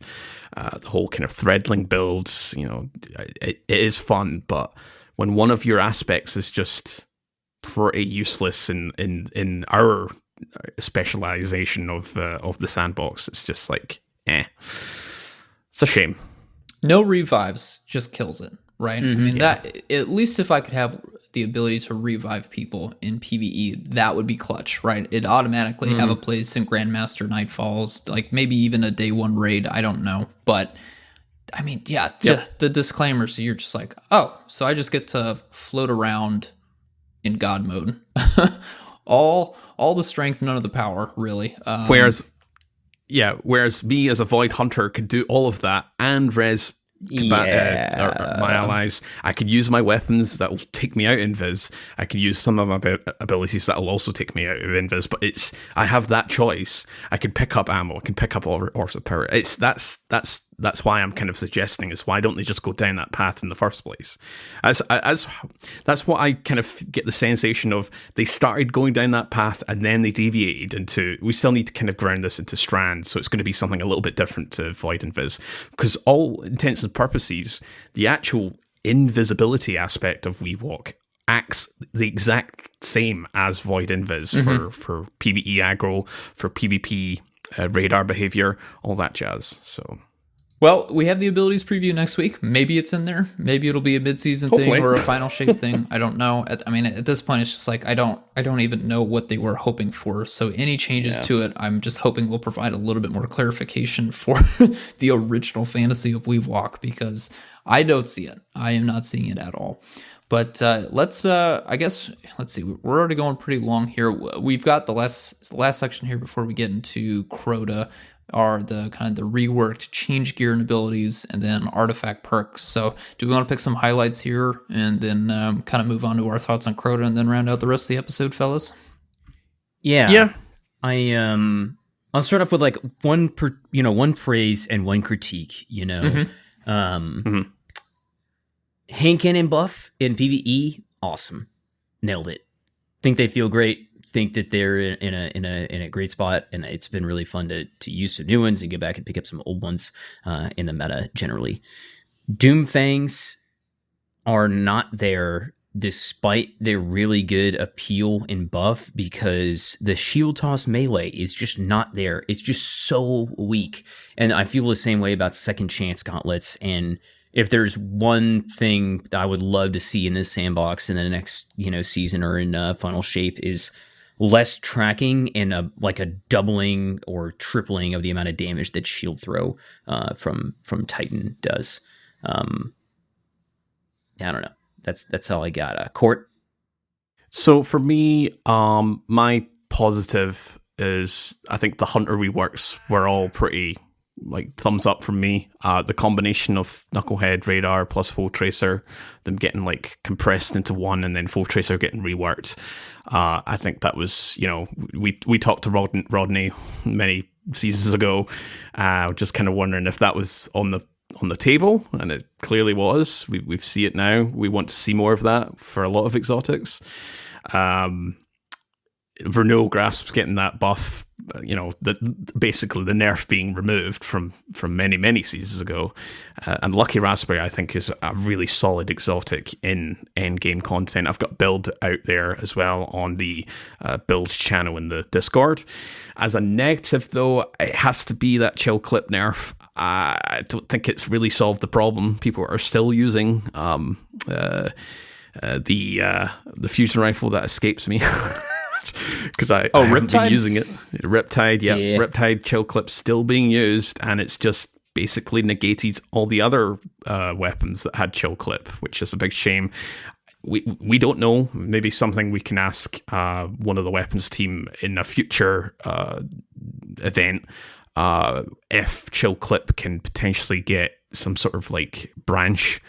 We probably related to, they don't have a lot of perk budget when it comes to these things, which is why, they just got a blanket nerf. But if it is possible, I'd love to see chill clip being branched into, grade launchers are back to 60 stacks of slow, same with rocket launchers, but that 40 stacks where you have to get 3 direct hits with all these weapons, it's just not it.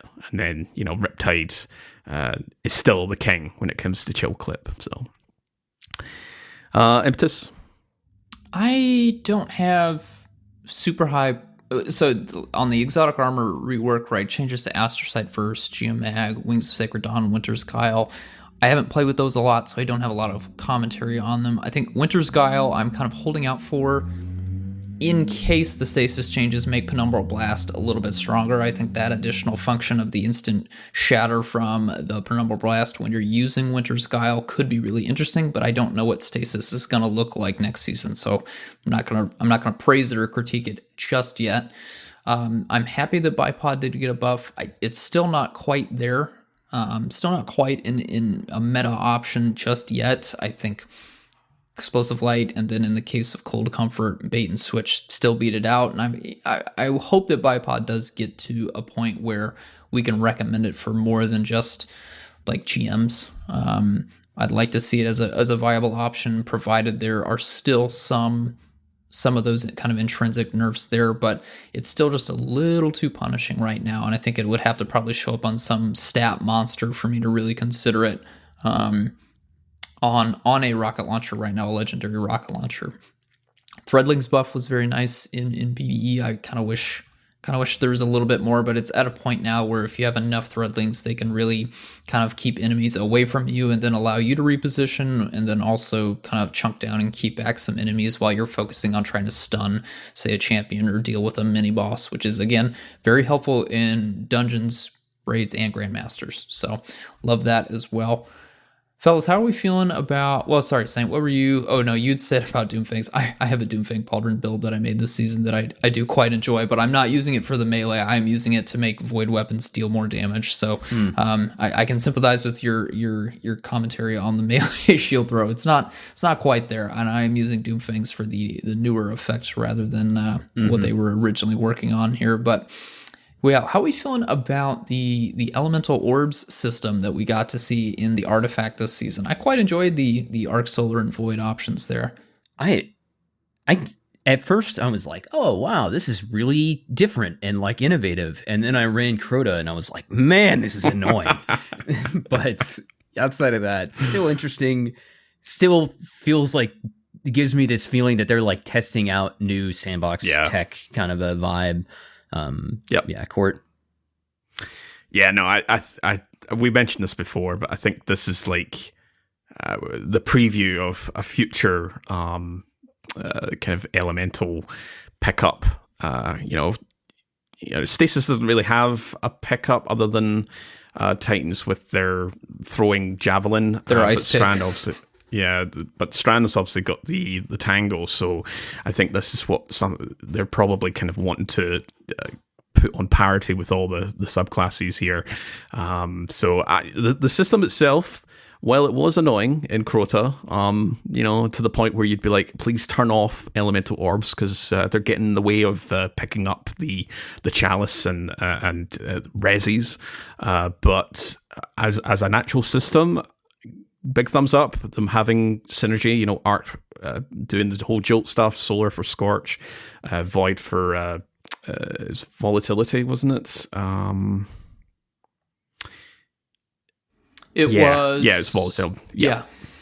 I thought it was weakened for a moment there, but no, weakens other things. I want to see more of it, and if it's a foundational kind of preview, then thumbs up. I think Rapid Fire Ranger was like the sleeper pick for me because I remember last time it came out in the season of Kingsfall, it's just not...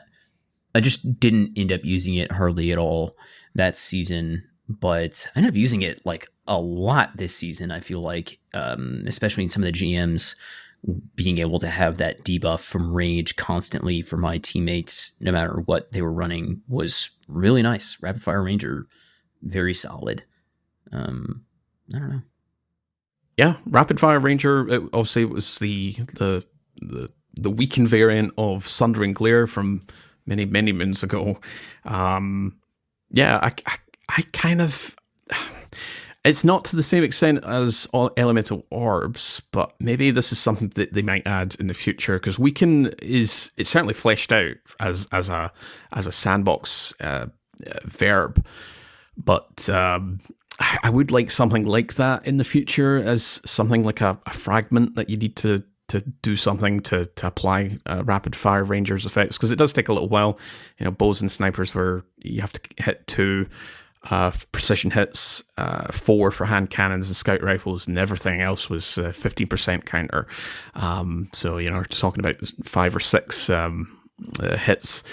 But, Rapid Fire Ranger, I didn't use it a lot to begin with, but later on, once I was like, I'm not getting much utility with frenzy stacks or elemental munitions. I like to use monochromatic Maestro. That's my other kind of top tier Season of the Witch perk for the artifacts. Elemental Embrace, I think on paper looks great. Having an active subclass buff grants you plus 50 recovery and then 50% subclass matching damage resistance. Huge, 50% DR on top of having Devour on your Void subclass or Woven Mail on your Strand subclass. But the only problem is that you have to match those elements. So, getting your Strand damage resistance what combatants are outputting strand damage. So really, there was only, Arc, Amplified, Radiant, and Devour, but it was very specific on what subclass you're on, and then obviously the specifics of outgoing damage from combatants matching that. So it was very, a lot of ticks had to be kind of, ticked off here. A lot of bullet points had to be ticked off. So yeah, my Monochromatic and Rapid Fire Ranger were my kind of top tier artifact picks. A shout out also to Overload Machine Gun. I always loved seeing machine guns getting champion perks. We obviously had Auto Rifle and Bow, Hand Cannon for Overload, and for Unstoppable we had Scout Rifle and Fusion Rifle. Well, speaking of a place where I would use that Unstoppable Fusion Rifle, Crota's End. It's back. It's buffed. And that boy hit hard. My goodness. He got his own little banner of war, it felt like. It does feel like that. All right, for those of you that already played Crota's End in D1, how did you feel about the tweaks, as I cannot comment on that question? I mean, I think it feels like an actual raid. Rather than I would say the original Crota's End was more kind of like a raid lair type of vibe.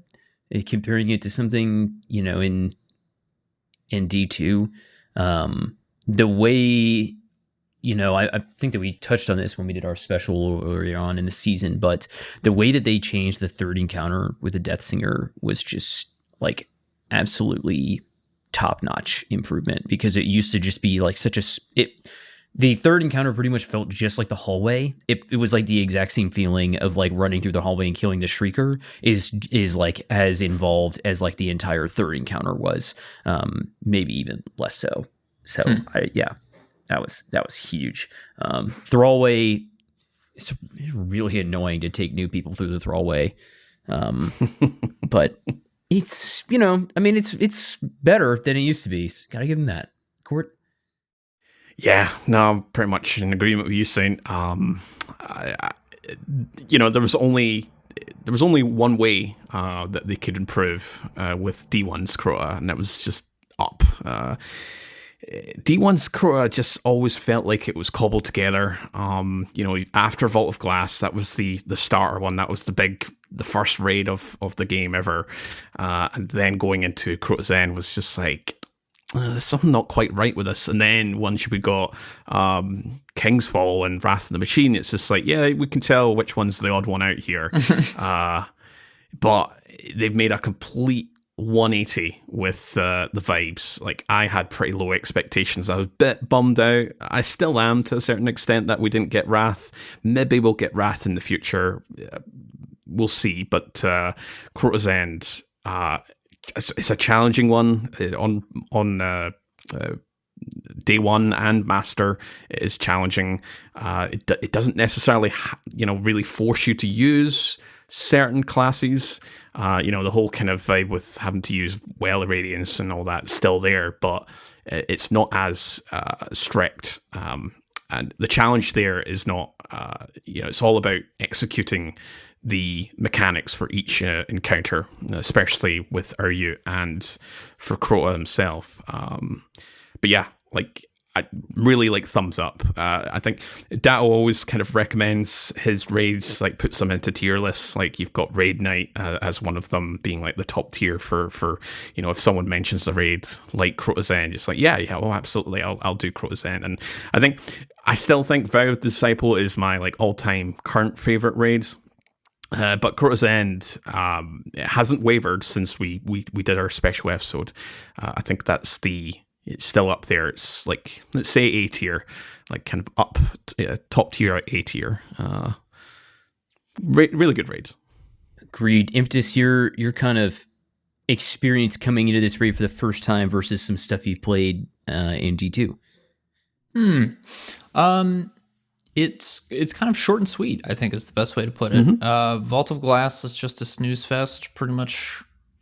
Yeah, I'd say probably through the whole thing. If I could reach through the microphone and shake your hand. You pretty much have to do Vault of Glass on master difficulty to kind of stay awake at this point. Whereas, Still a snooze fest. yeah. Whereas Crota, it's like, okay, you do need to be paying attention in that first encounter, right? The Abyss is not. It's, I think, perfectly designed to catch people off guard, and like, oh yeah, everyone will just swap a strand, and then we just put on our eager edge swords, and why are half of you dead? Somebody come take this off me, please. My timer's full, kind of a thing. So you do need to get the team kind of in order for that first encounter. Bridge, again, same way. If you want to optimize for it, have everybody be enlightened before people start going over. Again, that still requires that nobody else dies, and then otherwise that throws everything in. I like that. Like you're still staying engaged, and then when you do get to the boss fights, you gotta be with it, right? Deathsinger, there's enough mechanical stuff going on before that point that you gotta be engaged, and then when you get to Crota, it's like, all right. Stay alive, please. He's going to obliterate you otherwise. Stay in the well. I'll try and throw healing grenades at everybody as much as I can, but once that well is gone, you got to be on your toes. Otherwise, he is going to hurt you. So I love that. It doesn't take a long time. Again, it's kind of one of those things where, like Rooted Nightmares, you get the boss fights at the latter half of the raid, and that can make for a very fun raid when it's done well. And I think in the case of Crota compared to Ron, it is done well. They're very fun back-to-back fights that happen in the same arena. Crota's entrance is awesome. I love getting to see that in person. That's so cool. That's really all I gotta say. Mechanically, I think it's the perfect balance in mechanics where it's not crazy complicated, but the mechanics are designed with a team in mind, right? You gotta pass the buff. It's a very simple thing. There's not a whole lot going to it once you do have the buff and what you can do with the buff, but making sure that it's passed around and then deposited is such a simple but well executed idea, especially for getting 6 people to kind of really orientate. And I like it a lot. I think it's a great change to what I understand was not much of a mechanical complexity to the original raid. I don't have much to say about that. I'm ready to go to the loot, but what do you guys think about the mechanics in general? Well executed, kind of good raid mechanics. Could there have been more mechanics in your opinions? I think it's busy enough with the chalice timing and especially in the later rooms, with managing Crota and your movement around the room. I think it's enough. It keeps people engaged generally, I would say. Court? Yeah, I think there's enough things to do. Within each encounter, you've got jobs, you've got kind of things, responsibilities to do. While it's no Vow of the Disciple Encounter 3, the run, it's definitely an improvement to what we've had before, even within Destiny 2. I think I've talked about, if I was ever to take someone through a free-to-play raids, start off with Vault of Glass. This is the introduction. I'm not a big fan of Vault of Glass, Destiny 1 and 2 version, but it's here you go. This is a breaking you into a Destiny 2 raid. Then I'd probably use either King's Fall or this one, maybe Crota's End, just as an intermediary, to get you used to how all these encounters and the mechanics work, and then King's Fall as this is this you've trained through Vault of Glass and Crota's End, as in terms of free to play raids, right? And then you've got your more expert kind of leaning raids like Vow of the Disciple and Deepstone Crypt, where there's a little bit more mechanics and more kind of responsibilities to kind of think about. But no, I don't think they've pretty much nailed it for the mechanics. We don't really need any more. That's what was missing in the Destiny 1 version, was just things to do. Simply as that. Mm-hmm. All right. Loot-wise. I was going to say that's all I got from the mechanics, but loot, I mean, seeming like it didn't strike me hard at first, but the more I use these weapons, the more I enjoy the set. Even if I don't think it's quite as strong as some other raids, definitely some gems in there, like Fang and Swordbreaker, for sure. I don't have a whole lot to add. The machine gun feels great to use. I probably would have liked fewer primary weapons, but again, I think having a kind of a Solar 3.0 auto rifle is definitely nice to have. I'm not going to push back on that. Another arc rapid fire pulse rifle, that one I don't feel too strongly about. I know a lot of people love Oversoul Edict for PvP especially, but yeah, I kind of, looking at the D1 Crota loot, I kind of wish we had either more specials or more heavies or a combination of both. Again, probably just to make Sword Logic feel nicer in PvE on special and heavy weapons where you could get to those higher stacks. But that's really my one complaint with the loot. How about you, Court? Yeah, pretty much in agreement with. I think they could have maybe split the ratio of top slot, middle slot, and bottom slot. I don't know if they would have brought back the fusion rifle, Light of the Abyss. Just with, all these things are planned in time. So, we've had a lot of fusion rifles from reprise raids or from refresh loot, Deepstone Crit, sorry, not Deepstone Crit, but Tekken Force from Last Wish. If we're getting Garden of Salvation, which is the kind of the running theory next season, that's got one of the best Void fusion rifles there. So I don't think we'd have got a fusion rifle on top of that. But yeah, it would have been nice to see a rocket launcher, the Hunger of Crota, as an option. But as for the loot themselves, Song of Virtue, it's a big fan favorite at the moment. Oversoul Edict, I've been having a lot of fun. I'm not a big fan of Abyss Defiant purely because of the high impact frame. I'm just subjectively just not a fan of slow firing auto rifles, but it has potential. It's got the solar synergy. I do have that Word of Crota Adept version, which has the repulsor brace and destabilizing rounds, which was what I was wanting anyway, just to kind of play around with. Is fun. Fang of Virtue, probably out of the six here, probably the weakest, but by no means really bad. It's got its potential. If you're into rapid fire frame scout rifles, this is your thing. It's Strand, of course, so you can play around with that in the top slot. But some bangers here, absolutely. And we don't normally talk about the armor stuff, but the armor for the three classes, having that ornament set from Age of Triumph back at the end of Destiny 1, they are just really good, really sexy pieces of armor. I've been rocking that with some of my builds. Yeah, I love the floaty bits. The Warlock chest piece is pretty cool. All right, Saint, anything to add? No, that's I think that's that. Overall, I would say a very solid raid for a reprise.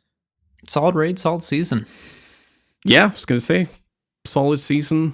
Narrative was good. Some really top tier weapons we saw. Some great perks and origin traits. Some nice armor. Got some nice kind of rework changes, and I think hand cannon buff was much needed. We'll be getting some more buffs next season. We'll be talking about them throughout the season of The Wish. But yeah, that's it for another episode. That is episode 87. We want to thank our patrons, sponsors, and of course you, the listener. We also want to thank our audio engineer, Autodidaktos. Next week we'll be covering the much anticipated stasis. We've got some abilities, we've got some armor previews as we transition from season 22 to season 23. My name is Court. You can find me over on the social websites as Court Projects, on the Discord with the same name. You can find my infographics and spreadsheets over on the Destiny Massive Breakdowns website or on the Destiny Spreadsheets link tree. Saint, where can we find you? Yep. My name is Saint Kabir. You can find me by that name, social media, or hanging out in the Destiny Massive Breakdowns Discord server. Impetus. My name is Impetus. You can find me by that name in Discord and in Destiny, particularly in Iron Banner for the next few days. So if you do see me in there, feel free to pull out your Psi Hermetic 5 God roll and kill me with it. Just know that I will be crying into a beer when that happens. Until then, we will see you. Have a great week, guys.